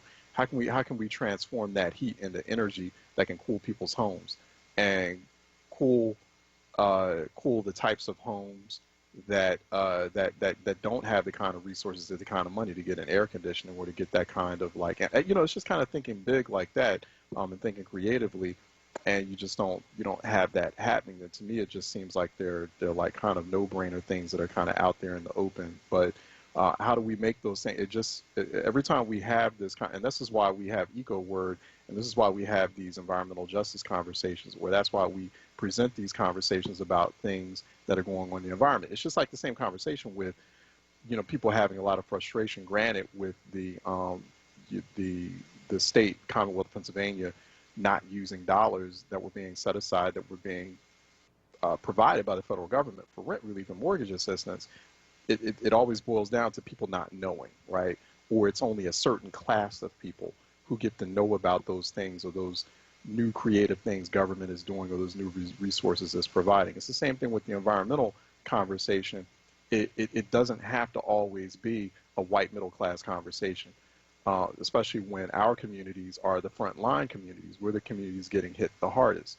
Okay, so since we're the communities getting hit the hardest, we deserve to be the first ones to know about these new ideas, like, for example, what Clayton Munnings just talked about and what he's putting on the table. We should be the first to know. These conversations are our conversations, and we should not only be the first to access them, which is what we're trying to do here at WURD, what I try to do on this program, Reality Check WURD, but we should be the first ones to lead on them. We should be leading on them. And so, because there are big tectonic shifts, big dramatic shifts that are happening, that are happening as we speak, more to come, especially as we get on the other side of this pandemic, with respect to the economy and how it operates in relation to our environment. That is the big question. That is the big thing, so to speak, of the 21st century, right? And so, like, we got to get prepared. We got to get skilled up. We got to get, that's why I keep getting into. I don't want to have emotional conversations about, crazy things people said and, oh, did you hear, like, when, I don't want to be on social media all day battling like racist trolls. Like, I want to get to the like nitty gritty of it, and I want to figure out, like, how do we get prepared for this big transitional, transformative moment that's happening on our planet, in our society, in our communities. How do we get prepared for it in such a way we don't get left behind? Because we always getting left behind. Which goes back to, for example, like that literacy conversation. Keep bringing that up. Like, and what is, so you need to be asking, whatever community you're in, what are you doing, first, looking in your own household, making sure that the school district you have your child in is delivering on the basics like literacy. Because if they can't read, they can't get prepared for anything else. Then it's already lost. The game's done. You lost. So now we have to put a stop to that and get them prepared for these real big shifts. You just heard what like the last guest was just talking about. I mean, using big industries that are already in existence to transit, and they're going to do it fast. And they're also going to look at getting on the other side of this pandemic as an opportunity to make those new investments and to get into and to push the gas, push the pedal on that recovery. I mean, so, like we talked to Councilwoman Catherine Gilmore Richardson, who wrote a piece, an op-ed that's in ecoword.com, by the way. Go to ecoword.com, about Philadelphia going towards a green recovery. And I'm down for that.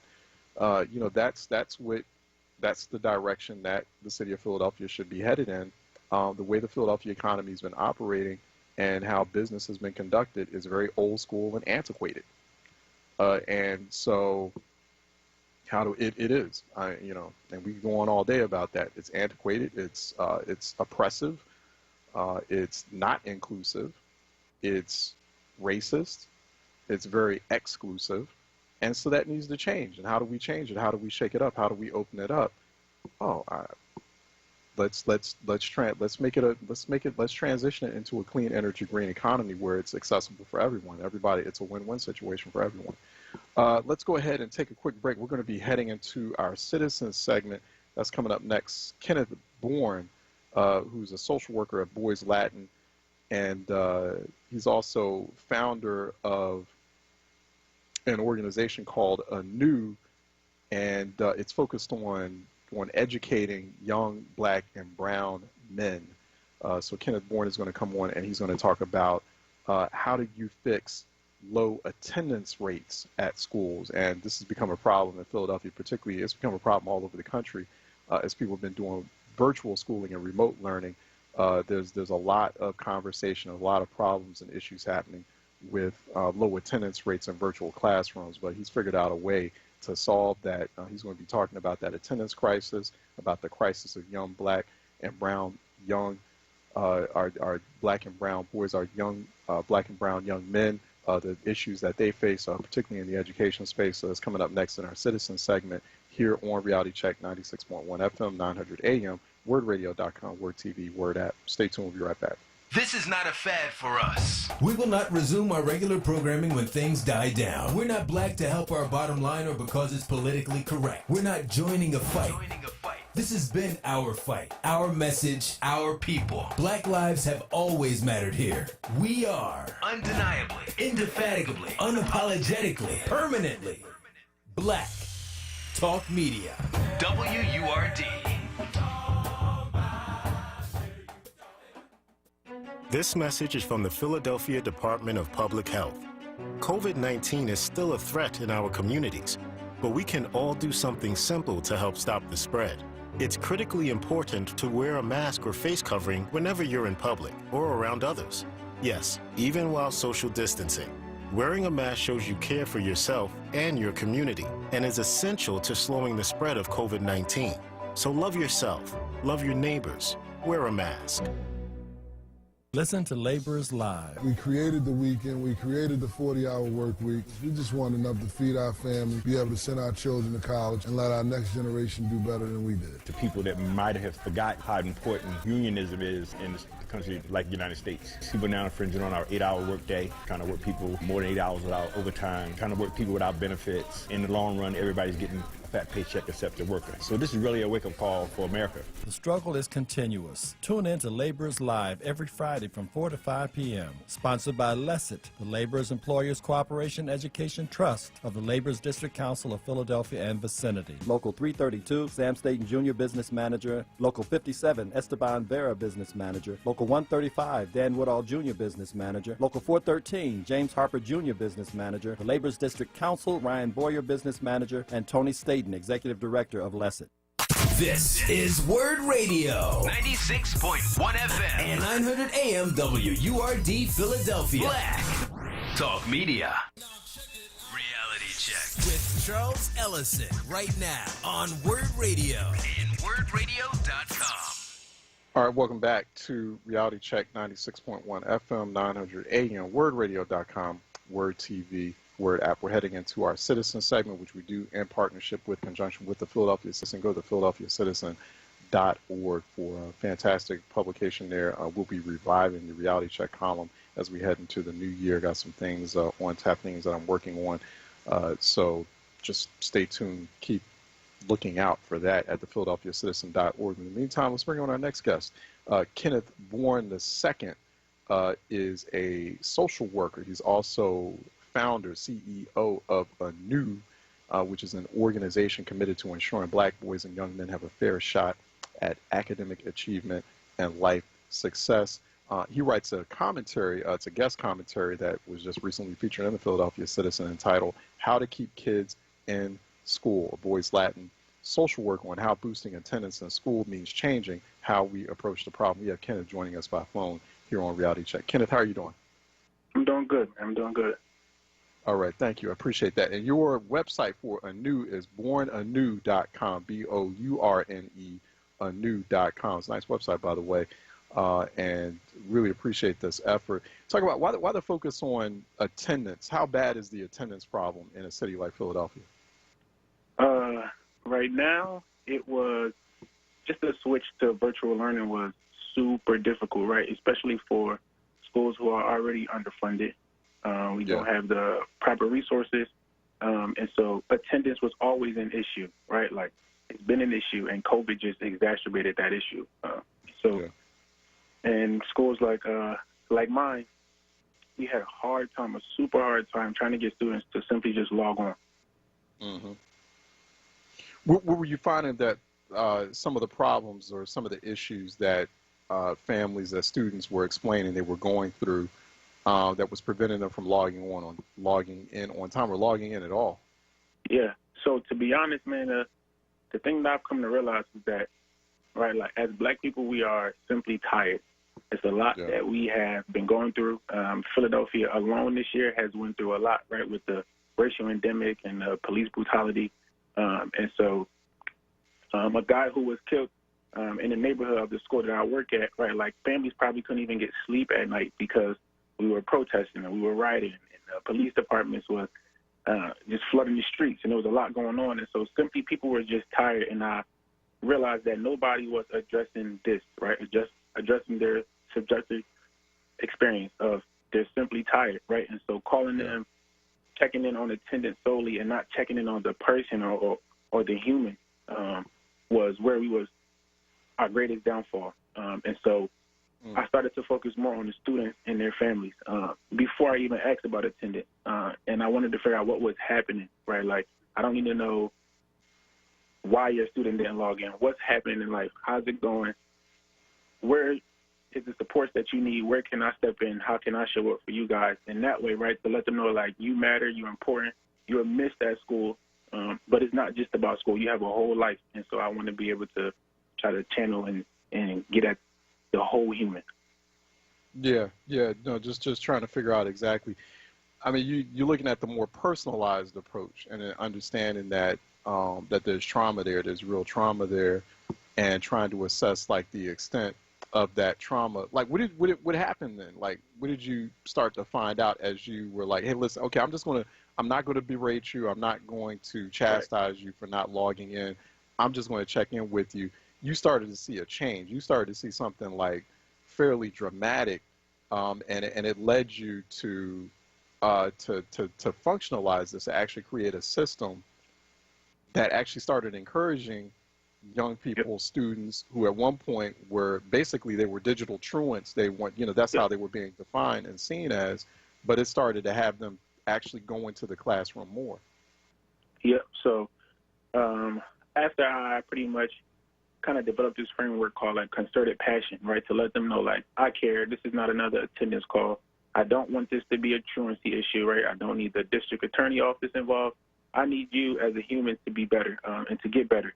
And so once I built that kind of trust, I started to realize that it was not so much easy fixes, but there were things that like we can work on at that moment. So like, for example, our school was giving out students Chromebooks. And so it's easy to just give a family Chromebook and Wi-Fi and be like, this is what you need to do, A, B, and C on these days, do that. But what I was realizing was that some of them may not even have the knowledge to be able to, the computer skills, right, to type at a certain rate, to be able to grasp the material. And so it's like, okay, cool, let me FaceTime your child, or let me have a Zoom with your child, and we can go over basic computer skills, or like set up ways that they can be able to access the Zoom links quicker or organize their computer.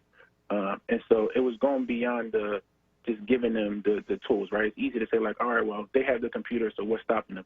But what's stopping them is that like they were just struggling with basic computer skills, right? And then I would connect them to our technology department or our technology teacher to help them to realize that like they need basic computer and typing skills. And so we should be providing a no stigma introduction education class, whatever you want to call it, so that they can be able to feel more comfortable with simply just using the computer, right? And so like our attendance rates, we started at like 31% at the beginning of like I call it COVID era education. And our numbers went up to, by September, we started at like 31-ish. By end of October, we was averaging over 95%.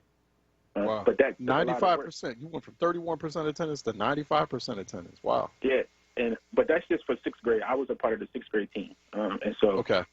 Because our sixth graders are new. They coming from a different school, right? It's a middle school, so they coming from a different school. So I'm trying to like get a hold on them and trying to ease their transition. And so I just spent a lot of time on the phone, on the computer, FaceTime, whatever it took for them to like see my face, feel me, hear me, to realize that this is bigger than attendance, right? Like we're addressing issues that's always been around. We're addressing like systemic issues and failures of an education system. And so our kids just needed that extra love.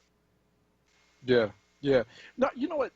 This is the thing, and I'm not trying to like develop an excuse for why people make the types of choices that they make. This is not about. I don't think you are either, or to kind of craft some sort of excuse for why things are constantly not working out for them. I mean, the types of conditions that people are living through, first of all, the types of conditions a lot of people were living through in places like Philadelphia, like places where I grew up or you grew up, whether it's north, south, southwest, west Philly, I mean, are like war zone-like conditions, right? I mean, the type of stress that people go through. I mean, and that's not even saying in terms of the violence. I'm just saying in terms of the stressors, the everyday stressors. And now throw a pandemic into the mix, and you think about the economic stressors, the family stressors, domestic stressors, environmental stressors, health stress. It's like a war zone. We wouldn't expect people who are not trained by the military to be able to operate, much less survive in an environment like that, right? People would say, hey, you know what? You need to go to boot camp. You need to get trained in certain military skills to be able to get through these types of stressors, these everyday struggles. But we're expecting young people, we're expecting just average black families just trying to struggle day by day to do it. And I always think about that, and that always it confounds me, and it angers and frustrates me that we have this expectation that people are just supposed to just soldier through it and get through it. And it's like, oh, well, have you gone through these types of ordeals and challenges and situations? Like, you can do it, and like, why don't you try it? Put it on for size. And anyway, I don't need to go on a rant, but I just want to kind of get your thoughts on that, and kind of the inspiration also that led you to form an organization like onWURD. Yeah, so that's I feel you, right? Like, I don't just hear you. I feel you 100%. So for me, I was super frustrated being a school social worker and sitting in attendance meetings after attendance meetings, and we talking about numbers, and we never connected those numbers to people in real life situations. And so what had happened was I just got like a big, huge inspiration to like, I need to kind of frame this in a different way, right? Like, me being one of probably like 3 other black men at my school, right? Like, I think my voice is just being undermined and not heard because I kind of say the same things. I'm always advocating for them. And for teachers, they're coming from a different lens. And so, I mean, already knowing that, right, that like in Pennsylvania, the number of black male teachers or mirrors that black students have is ridiculous. And so what I did was, onWURD has been a dream that I always wanted to do and start, right? Because I went through a lot, right? We all got our stories. I went through a lot, and I failed a lot, and I also learned a lot, and I struggled a lot. And at the same time, I wanted to be able to not just give back, but like kind of like heal back, like help people heal, and so that they don't have to, like, you don't have to struggle so much in order to figure out, right? Like, there's not a, like you said, pull up your bootstraps and figure it out, right? Like, people have already figured this out. You don't need to reinvent the wheel. Here are some tools. Here's some strategies, right? Kind of like learn through me. I'll walk life with you. And so onWURD was more so, it just kind of, this work just highlights what onWURD does. Kind of like we do student talks, we do professional workshops, and I also started this thing called the Substitution Series, where I realized that, like, in Philadelphia school system, for sure, that teacher turnover rate is ridiculously high. And so students would go without a teacher for a certain class, maybe for a whole year, while they're trying to get a teacher that will fit. And so I would come in and give them curriculum, right, that may not be it depends on the school, right? I have to customize every package to every organization, to every school. But I would come in and, like, what I did for the school that I work at now, I pretty much did, like, a whole bunch of social and emotional learning, because what was happening was the whole 7th grade was out of a Latin teacher for the whole year. And this was last year when I first came in. And a teacher they couldn't keep a teacher. One teacher came and quit the same day. And so I kind of reached out to the principal, because I went to the high school, but I never knew the middle school. And so I reached out to the principal and just like, hey, I want to come back. I want to give back. I want to run groups. I learned a lot. I want to help these young men become kings. And so they was like, cool. And so I honestly think that they was expecting me to kind of come in and out like everybody else had. But I lasted for, I did it for 2 weeks. And the principal was like, she was astounded. She was just like, how are you, right? Like, what are you doing, right? Because everybody else that comes into this whole 7th grade class, they either leave that same day or they just won't stay. And so I told her that, like, right, I simply just connect with them. Authenticity. I'm just authentic. I'm who I am. I let them know who I am from the jump. And then I use everything that's already grasping their attention to teach them already. It's already so much that's teaching them. They on their phones 24/7, or this video game. Or, like, for example, when Kobe Bryant had passed away, right? Like, I don't just overlook that. We use that to in our lesson plans to learn about emotional maturity, or learn about how you deal with things that you can't control, right? And how you express emotions and communicate that kind of stuff. And so Anu just grew out of what's already been there for me. Like, I just use my life experiences and, like, I need to start something that people that look like me can go to and get help and figure out, what do I do next? Or how do I go about doing this next? Or, like, I know I'm a genius, but I don't have the resources to say that I'm a genius. And so, like, I need somebody to pour into me and help me. And so that's kind of how Anu started. Yeah. It's just a really important conversation that we should have. Why that focus, too? You focus on, I mean, particularly with your organization, Anu. I mean, I know why, but I just want listeners to explore that more, and I want them to hear why you focus on black men, on young black and brown men. Why that focus? Yeah, for sure. So I definitely want to make it clear, right, that, like, my services and what I do focus on young black and brown men, right? But in areas where there lack diversity, I feel like my services will be even more of a service and value in that way as well, because, right, they need to learn as much as we do. And so, but I focus on black and brown men, one, because I'm a black man, but the other thing was that there wasn't enough mirrors for me growing up. I didn't see a lot of, like, what I wanted, right? Like, for a simple example of, like, I remember one time I was trying to get my professional image together and get my suits tailored and that kind of stuff. And so I legit Googled, like, black men in suits, and I couldn't find an image that, like, represented me, or, like, it was super hard to find something that looked like me. So, like, if I can't find it, I'm going to create it, right? I need this mirror. And so it's like, I can't imagine what other black men and boys that look like me when they're trying to, walk a certain path and walk a life that they feel that God called them to walk. It's like, I couldn't find no mirrors, and so I just wanted to start creating mirrors. And so I want to kind of, like, create a community of healers. And so I only focused on black boys and young men because I just felt like, in Philadelphia, right, the life expectancy is the shortest for black boys and young men. And so it's like, they need the most. They need that love. They need to be reminded that 24/7, right? And it's not even just the homicide mortality rate. It's 10 times higher for black boys and young men in Philadelphia, right? And it's that, like, in their prime years, they die of things of, like, gun violence, right? And so, like, it's bigger than just black boys and young men, but, like, I needed to start there so that they know that their life is more, right? Like, yes, the streets is flooded with guns, and yes, the streets may be flooded with drugs, but, like, your life matters, and you have a gift and a talent, and we need you to figure that out and pour into that so, like, the world can be a better place. Yeah. We're talking with Kenneth Bourne. Kenneth Bourne II is founder, CEO of Anu. Go to Bourne, BOURNE, Anu.com, like Born Supremacy. So that's, I'm sure you get that a lot. But that's all right. But you're creating your own Born Supremacy at BourneAnu.com. Also read his latest piece, how to keep kids in school. It's a guest commentary of the Philadelphia Citizen. Go to philadelphiacitizen.org, a boys Latin social work on how boosting attendance in school means changing how we approach the problem. You have your cousin is actually on Facebook Live. You have a cousin who was saying, make sure y'all get your pens and pads out. So some really good stuff here to help young black boys in Philly. Is Patrick Wright, by the way? He said that he's a cousin by marriage, so he's proud of what you're doing. Sir, really hears that. Yeah, that's cool. No, I appreciate that. Thank you, Patrick, for listening in and watching us as well.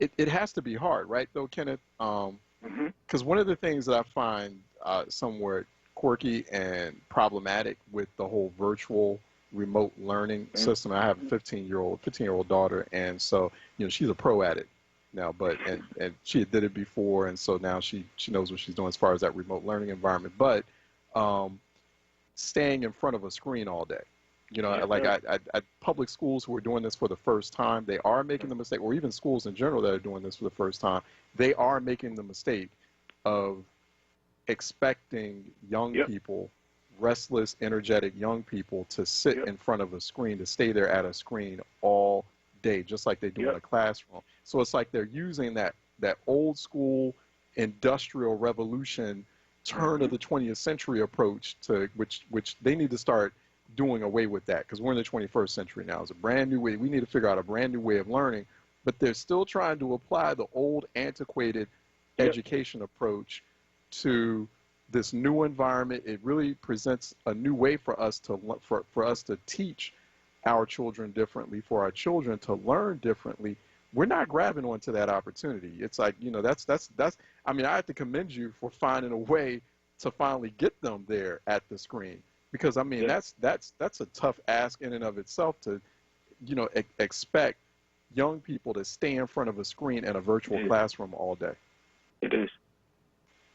No. Thank you. I appreciate that a lot, man. It's hard trying to build rapport and let them gain a feeling of trust and authenticity through a computer or through technology. So, yeah, I simply relate to them as if I would want somebody to relate to me. Do you think that, I mean, when you talk to some of your colleagues or other folks in the education space, I guess they just assume that young people would take to this naturally because, we live in a very digital society. Young people are high users of things like social media and so that, I mean, using a smartphone is one thing, but then, when you're having them use laptops and, especially when you talk about black and brown communities, especially black communities, when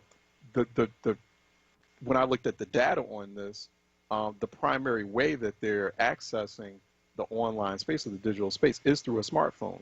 A lot of folks can't afford. There are a lot of folks out there, they can't afford that high-end laptop. They can't, much less a MacBook or Chromebooks. Even a couple $100s for a Chromebook, that's just out of reach in terms of some people's pockets. So they're just like, well, it's the smartphone that's more accessible. Yep, and so is that and you can also tell when a kid is on a phone or on a tablet, right? And so trying to get them to log on through all the different platforms or systems that we use, right? Like my school used Power School, you could use Google, or you could use Google Meet and all this other, but they are legit doing all of that through their phone. And so there's just to me, there's not enough compassion or just understanding. And yes, a lot of people in the education realm, it's simple for them. To them, it's like 2 + 2 is like you have the tool, just log on and do the work, right? And it's like, that's not you. You will always lose them if that's your lens, right? Like, it's not just simple for them. You telling a 6th grader, 12-year-old, they're pretty much raising themselves, right? Like, if their parents are to be nurses, right, with good professions, but they work in 12-hour shifts, right? They got to wake themselves up. They got to figure out breakfast for themselves, and they don't even have the computer, like you said, or if they do, and they're trying to figure out how to teach that to themselves, right? They don't have the hands-on. All of us may not have the means to get a well-resourced virtual learning pod where you may have somebody to be able to, right? Like, we just don't have those resources. And so there's not enough understanding for me, like compassion or understanding of how can you really reach and relate to these kids? And I think a lot of, teachers they do what teachers do, right? They got numbers that they need to meet, or they being evaluated, right? And so I don't fully put all the blame on them. And also, we asking schools a whole lot. We almost asking schools to fix the issue. And it's just, there's a lot going on, right? Like, schools didn't create the issue, but, like, the schools have also failed black and brown boys. And so we also asking them to fix the issue. And it's like, they also created a failed system. And so it's a lot that conversation and education. And so one thing I would love to leave with people who do teach black and brown boys is a tool that I learned from a group that I did, and it's called, like, camera on and camera off, right? And so before you start your classrooms, try to relate to the students by saying a phrase, right, or having all of their cameras off, and then say a phrase of, like, I don't know, a statement about toxic masculinity maybe, like, or whoever heard the statement of man up. And then they cut their cameras on when they hear this statement so that they can start to see each other and see, like, who they all can relate to and, like, how many of us experience the same things, right? And then cut your camera back off and keep doing that. Like, start to build relationships. Use what you have, right? Like, that's what I really would love to lead people to, like, when you're teaching black and brown boys, you have to relate. You got to gain that trust first in order for them to ever want to hear what you have to say. Yeah, yeah, and you know that's always the wonderful thing, right?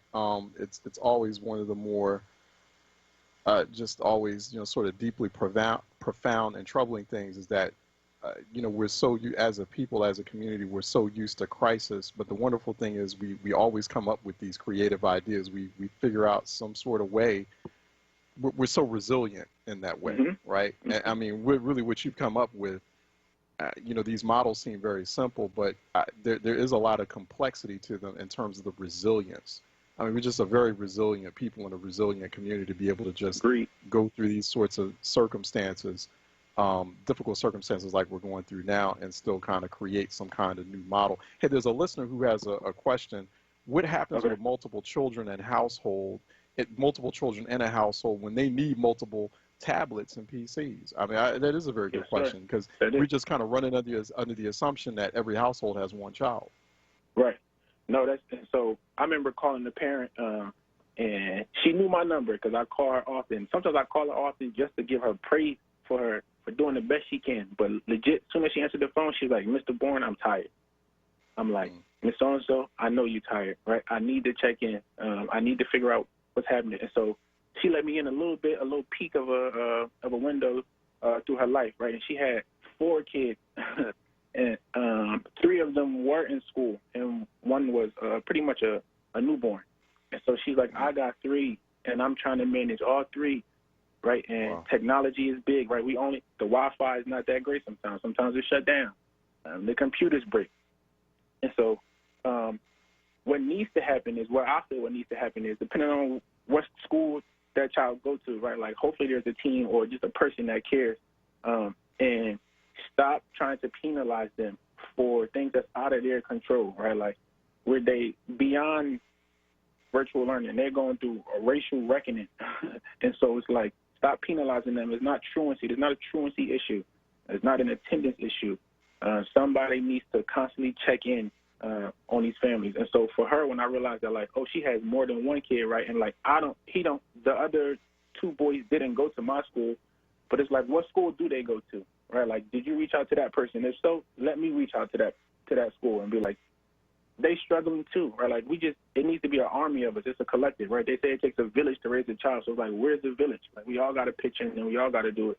And so it is a struggle for a lot of parents who have more than 1 kid. Like, for my sister, she has more than 1, and a number of them are also doing virtual learning all at once. It's a lot while she's trying to work, right? And she's trying to figure out hers and making sure that she put food on the table. And so I just think, going back to this idea of, like, compassion and understanding, there needs to be some sort of concerted compassion where we put down the numbers and start picking up people. I'm tired of hearing about attendance numbers or this not working or, like, why they not showing up.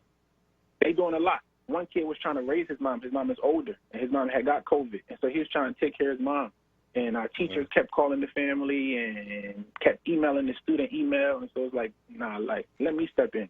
And so he told me, he was like, "Mr. Bourne, I'm trying to take care of my mom." And right, and so as a young black male, right, I had to relate, commend him, take it all the way back, identify with his subjective experience, right, and be like, I understand that you're trying to take care of your mom. I commend that a whole lot. Do what you need to, right? And at the same time, let's figure out how we can incorporate school into that, right? I need to figure out, how do you learn instead of trying to teach you? I need to figure out, how do you learn so I can teach you that way? And so for him, right, he's a very compassionate young man, right? But throwing a a Zoom link and be like, you need to join this class while his mom is sick of COVID, which is very real and people are dying from, it just wasn't working. Wow. We were talking with Kenneth Bourne. Kenneth Bourne is a social worker, works at Boys Latin, and he is the founder, CEO of Anew. Check out Bourne, B-O-U-R-N-E, anew.com for more about what he's up to, also how you can support that effort as well, talking about how to educate young black and brown men, how to get them through these crises. And so, you know, brothers doing the work. Kenneth, you're getting a lot of great reviews on Facebook Live, so I know a lot of folks are listening, and appreciate you. I would implore folks to go to the Philadelphia Citizen, read his guest commentary, How to Keep Kids in School, at the philadelphiacitizen.org. Kenneth joining us here. I'm sure we'll check in with you very soon on the other side in the new year. Kenneth, thanks so much for this work. Thanks for your time. Really appreciate it. Oh, thank you. Thank you. All right. Take care. Be safe out there. Happy holidays. All right. Let's take a quick break. And then when we get back, I'm probably going to buy a new T-shirt. He's selling T-shirts. He's got a T-shirt collection, so I'm probably going to get one of those. I love it. They look good. All right. Let's take a break. And when we come back on the other side, phone lines are open at 215-634-8065. Toll free 866-361-0900. Phone lines are open all the way into the 1 o'clock hour before we head into the source. 215-634-8065. Toll free 866-361-0900 here on Reality Check. Let's take a quick break and we'll be right back. Buying something from a dealer just sounds a bit, well, put it like this. My cousin Ray Ray got arrested for buying something from a dealer. So why would you want to buy your car from a dealer? Hi, everybody. This is Nick inviting you to buy your next car from Jerry over at Cardex. See, they're not dealers. They're like a car concierge service. They design a car around you. Almost any make. If it's not on the lot, they'll go out and get it for you. So use my car concierge, where I've already bought 4 cars. Cardex at 116 East Glenside Avenue in Glenside, Pennsylvania. Check them out online at cardexinc.com. Or call Cardex at 215-886-3230. Always Best Care is a great place to work.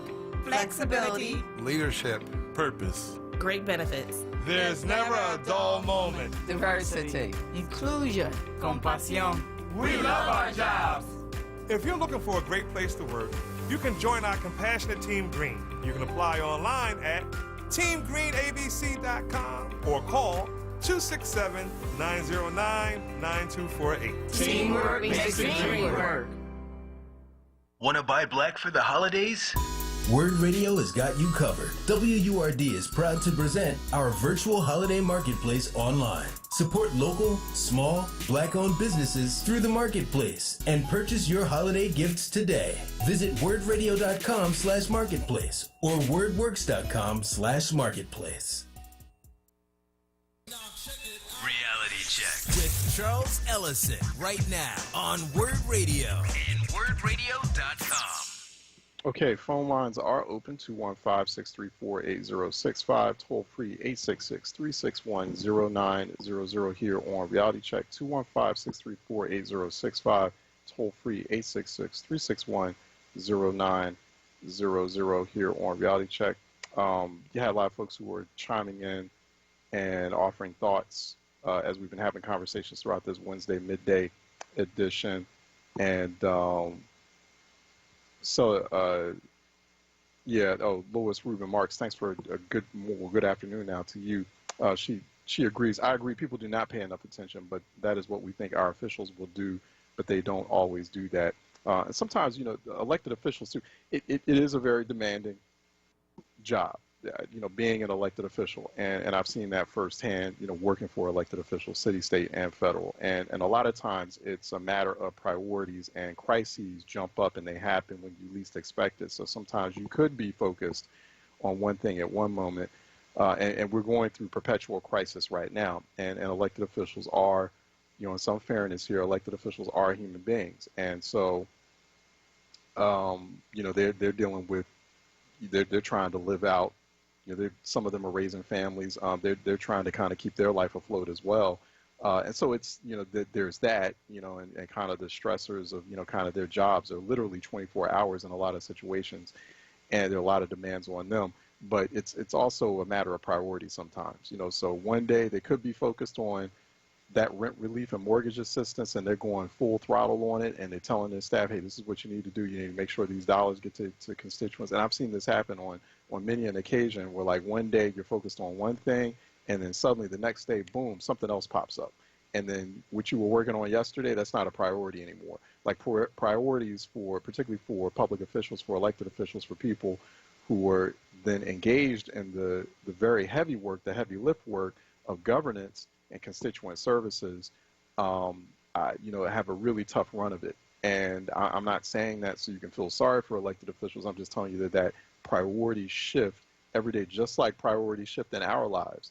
I mean, one day sometimes for me, priorities shift from hour to hour, and it's out of my control, right? One day, 1 hour, I get a call, I get an email, I get a text, and someone either related to this show or a client needs me to do something, and the next hour I didn't expect it. I get a demand from someone else on a totally different topic, totally different issue, totally different priority.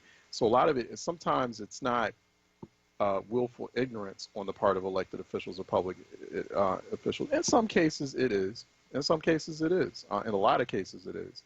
But there are some public officials out there, elected officials out there, who are well-meaning, who are trying to do that work, who are doing that work, but the priorities just dramatically shift when they least expect it, and things are just out of their control. In this particular case, though, we're going to have to come up. We should be able to come up with a system to make sure that the next round. And so, like, we had the new incoming House Minority Leader for the Pennsylvania State House. She's on the program, and I do believe she's going to follow up on this. And I do believe, we'll be having a conversation on a constant basis about making sure that dollars are not missed, that resources are not missed. And we just have to figure out, like, what's the system for that? Just like, for example, I'm trying to figure out, like, in 2021, how do we make things, verticals or products that we offer here on WURD, like City Council Live. I'm really thinking about, I want to take some of this holiday break. I'm not going to get much of it, to really figure out and put in the system for how do I make that more accessible? How do I make people understand that better? So they don't feel lost when they're listening to City Council Live. They're following along and they're keeping track of it, and they also know where the dollars are at the end of the day, where the services are, what they need to know. So, and that's really, you could be on social media all day arguing and fussing with people, but the real hard work is governed. That's the heavy lift work. That's the work. That's honestly, that's the work that a lot of people, including a lot of those advocates and activists and folks out there, and people with like 100,000 or 1 million Twitter followers, that's the work they don't want to do. That's hard work. But that is the work we do need to do. 215-634-8065, 866-361-0900. Let me go to Cliff out of Connecticut, who's calling in for a reality check. Cliff? Hey, Brother Charles. Hey, happy Kwanzaa to you. Listen, I want to get back and pretty much go off that same subject matter. Even here in Connecticut, we have black politicians, mostly on the Democratic side, and what we need, though, Brother Charles, and I'm sure in Philadelphia, Pennsylvania, we need black politicians, man, that are committed to the black community. You know what I'm saying? And to uplift the black community from a spiritual standpoint, from a social standpoint. We need that commitment. We do not need black politicians that want to compromise simply because they want to make white Democrats happy and want to be friends with white Democrats. So now whatever the issue that they might be thinking, you got to compromise, you got to work together. No, we need blacks, man, that are willing. And you know what? You'll be more respected by white Democrats if you stand up for your community, opposed to neglecting the black community just to compromise. So all I'm simply saying is that from a spiritual and from a social standpoint, we need our black politicians to be committed to uplifting the downtrodden in the black community. And I'll just end with this. I'm glad, Brother I hope he gets in down in Georgia, Warnock, if I'm saying his name correct. He's a pastor. We need pastors, religious people with a commitment to do what's right in politics. Does that make a little bit of sense? It does make sense. I think you're right. And we've always said that, right? That, you can be a black elected official and you can prioritize black demands, black concerns, and black agenda issues. You can definitely do it. You can strike that balance easily. And there are black elected officials, some of them, not all of them, but some of them, a great number of them, do feel like they have to hold back, that they can't have those unapologetically black issue conversations or black demand conversations, or because they feel like they'll risk their relationships with either their colleagues, their white colleagues in the same party, or on the other side of the aisle. And I don't feel that that's the case. I feel like, like white elected officials, white politicians, and they have their interests, they have demands from their own community, and it is about competition. I mean, politics, just like business, it's about competition and competing for scarce resources.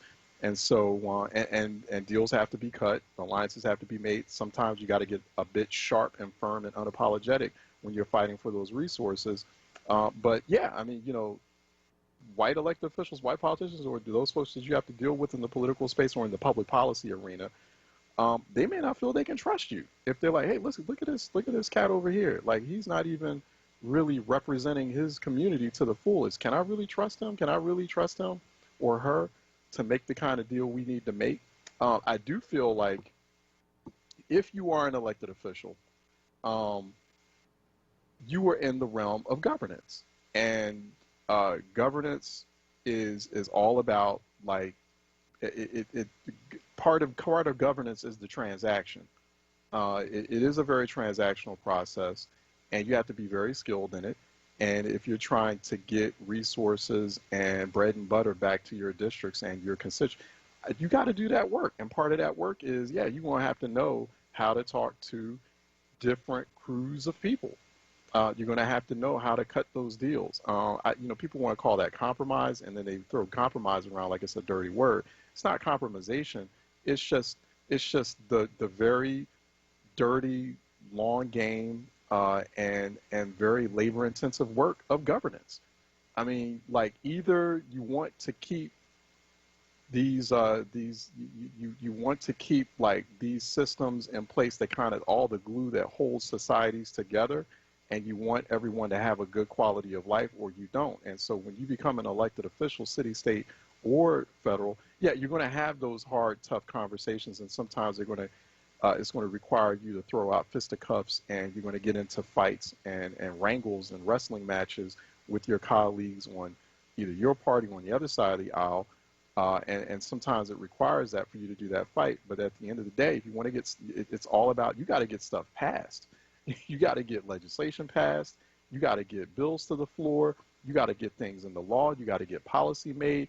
None of that money and those resources are going to become available unless that policy is crafted and passed and put into law and signed into law, right? So, you can scream and yell at the top of your lungs all day, all you want, and you can tweet nasty things about what's, if you're an elected official, you can do all that, but really like a lot of people, love folks like, what's her name, Congresswoman Alexandria Ocasio-Cortez, and they like to point her out. Oh, look at how she calling people out. But I have to ask this question. I mean, and that might sound nice. It might look good, but is Congresswoman Ocasio-Cortez, is she getting bills passed? Is she getting bacon back or grits back to her district? Is she getting the resources back to her district? So, like, are her constituents truly, because that's the true measure of an elected official. Elected officials are public servants, and they are policymakers. So that has, so, I hear where you're coming from, Cliff, on that, but let's not throw around the word compromise as if it's a dirty word, as if, you're electing. We're not electing elected officials to get into fights with other elected officials, to create unsustainable situations where things can't get done. That's not why we elect people. We elect people to get things done. And so that's another part of the problem. That's the other conversation we haven't had yet today, as we've been talking about. People have been throwing a lot of smoke at black elected officials. Part of the problem is, one, we have to stop looking at black elected officials as, getting, excited and, oh, the first one who just got elected to this and got appointed to that. No, they're elected officials and they're public service and they know it. And we have to, one, stop looking at them as celebrities, and they need to stop viewing themselves as celebrities. And they need to get to the work. There's a lot of that going on, where, too many elected officials, particularly since we're in the black political space, especially in the black political space, and part of the fault of this is with constituents and the black public, where it's like, we're putting more value on how often we see them in a public spotlight, how often we see them on MSNBC, or how much followers they have. We need to measure them by the work they're getting done. Are they delivering goods back to the district? That is what elected office is all about. That is the measure of progress. And I don't think people really get that. People are thinking that the measure of progress is, for an elected official, is how, you know, with the number of screaming matches, how much they're calling out their white colleagues in the party, on the other side of the party, you know, how, you know, what sort of dramatic and, you know, kabuki theater-like tweets they put. That is not the measure of a problem. That is not the measure of achievement for any public official. You know, and so, you know, the sooner we all are on the same page about that, the sooner we can start getting a lot of things solved and a lot of things fixed. Oh, I'm sorry. I also meant to tell folks, remind you, go to the Buy Black virtual holiday marketplace, wordradio.com/marketplace, wordworks.com/marketplace. You're about a couple of days away from Christmas, so you got very little time left.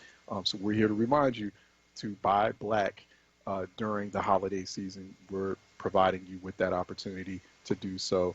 Wordradio.com for the Buy Black virtual holiday marketplace. Wordradio.com/marketplace. Wordworks.com/marketplace. Okay, let's go to a break. And 215-634-8065, 866-361-0900 here on Reality Check. Let's take a quick break and we'll be right back.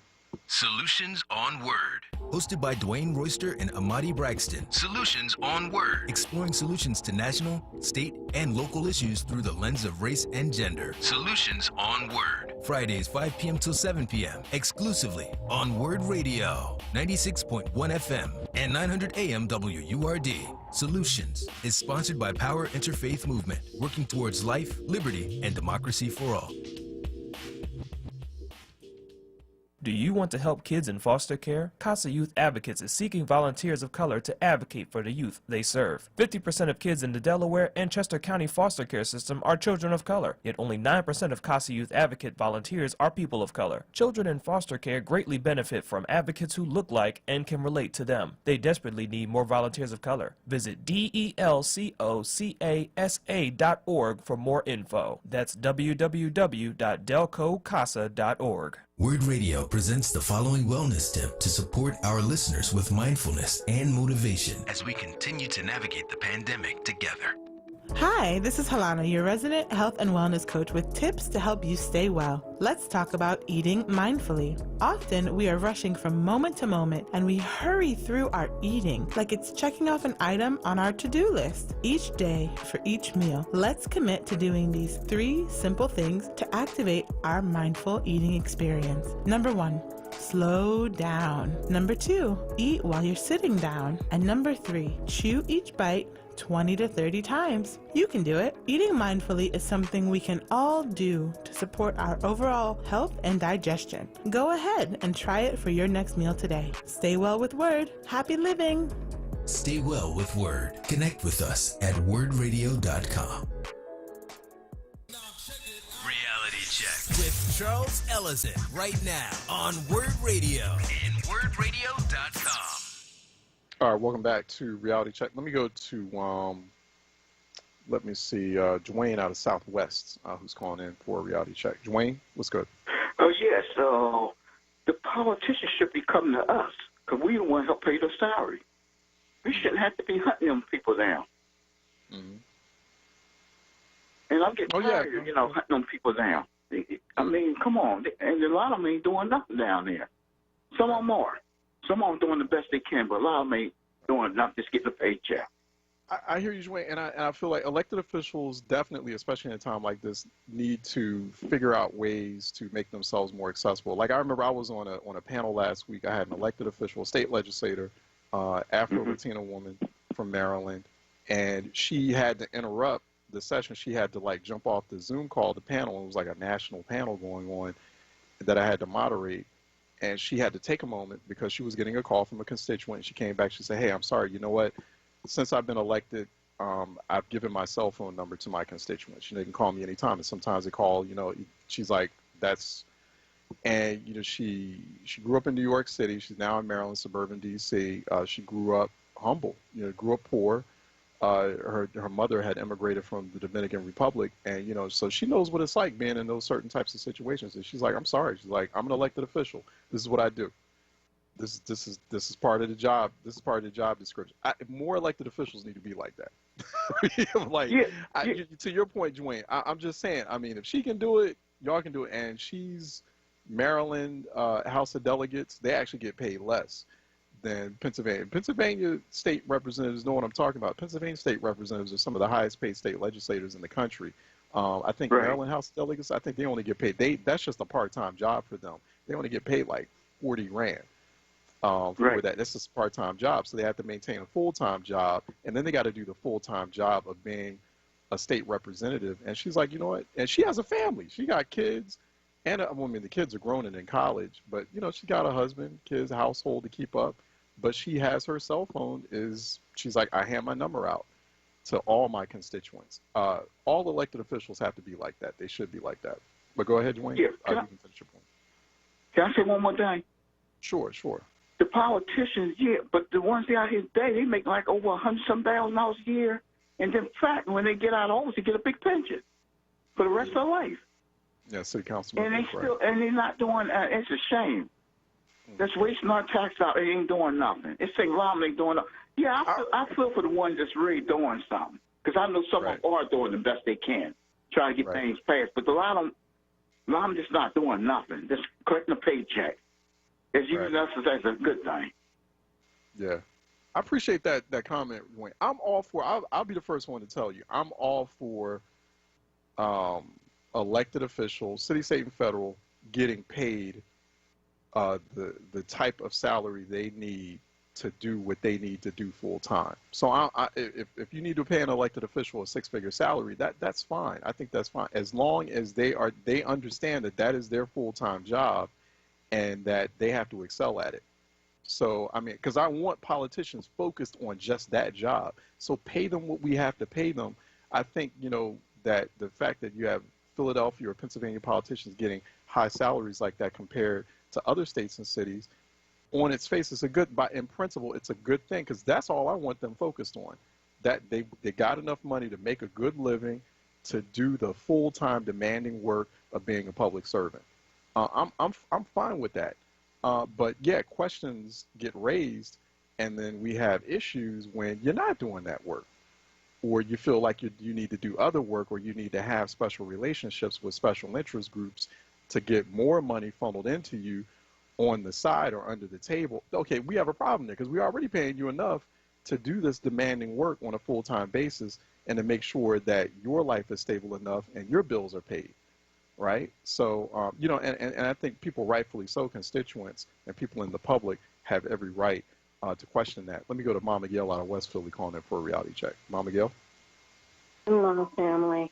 I wanted to say thank you to the young man that had called in earlier, and we need more people to call in and talk about issues like that. And I'm so happy because the CEO at Boys Latin is a brother that I know, and I remember several years ago when I said to him, "You need black teachers." I had visited and I had listened to different people that spoke at the school board, so I did go visit, and I got to see the people that worked there, and he had a wonderful group of black people that worked there, and also whites, but many of the teachers were white, and I was so happy to hear the brother speak today, because that was several years ago, but to hear him speak and talk with such compassion, that's one of the biggest problems there are in education today. And one of the reasons why I said we need people to be able to go in. If they send our children back, we need people that can go in on a daily basis and make sure they're okay. Because unlike him, many of the people that are in the schools don't really understand and don't care about the issues that these children are having. And I wanted to say one of the things that Bernard Johnson taught us years ago was about policy and procedure, how important it was to know that. So when it comes to politics as well, you have to hold people accountable that you vote for. It's not enough just to cast your vote and think they're going to do the right thing. You have to hold them accountable. So even now, while they're meeting virtually for city council, people sitting at home can go online and watch and hear, and they can testify as well as city council. So I just wanted to say it's important, no matter what it is, that we hold people accountable, that we are paying through taxes for them to have these jobs. And thank you. Thank you for everybody who's doing what they can do. You talked about buying a brother a T-shirt. I just happened to walk in and hear the radio. And so you talked about giving him a T-shirt. For people that are sitting at home, there are so many different ways in which you can help. And I've just implored people to keep asking as we go into the year 2021, what can I do to help? And when you find out what it is you can do to help, help. Because these children need all the help they can get. There are children who are raising themselves, and part of the reason why they're raising themselves is because many of the parents didn't get a good education. Many of the grandparents right. didn't get a good education. And I appreciate that too, Mama Gill. I'm sorry, I'm going to have to let you go because I want to move on to this next call. I want to make sure I fit them in, Lamont. But thank you for that too, and continue to go to the brother's website, Born Anew, BOURNE, anew.com. I was asking people, definitely they should support, find out more about the organization, how they can support it. And, I added kind of at the end of it too, apparently he's selling apparel as well. So, you can support it in a number of ways. Let me go to Lamont out of South Philly calling in for a reality check. Lamont? Good afternoon, Charles. Hi, good afternoon. How you doing? I'm fine. My question is, and I guess I'm asking all of Philadelphia, we have 17 council districts. We have 10, but 17 council people. Why? And I'm looking for... Well, you have some at-large members, members who are like at-large, right? They at-large, but when you go to them, they never can do anything. They want you to go to the sitting council person who does nothing so they can do anything. And the same question with our state reps. When I look at the $108 million that should have went into rent relief and mortgage relief, but yet we would never even, none of our state reps ever mention it. City council, state rep, they don't say anything about the police. They don't say anything at all. And that's troubling. And that's why I asked the question, if there's 10 councilmanic districts, why do we need 17 people paying them a salary to do nothing?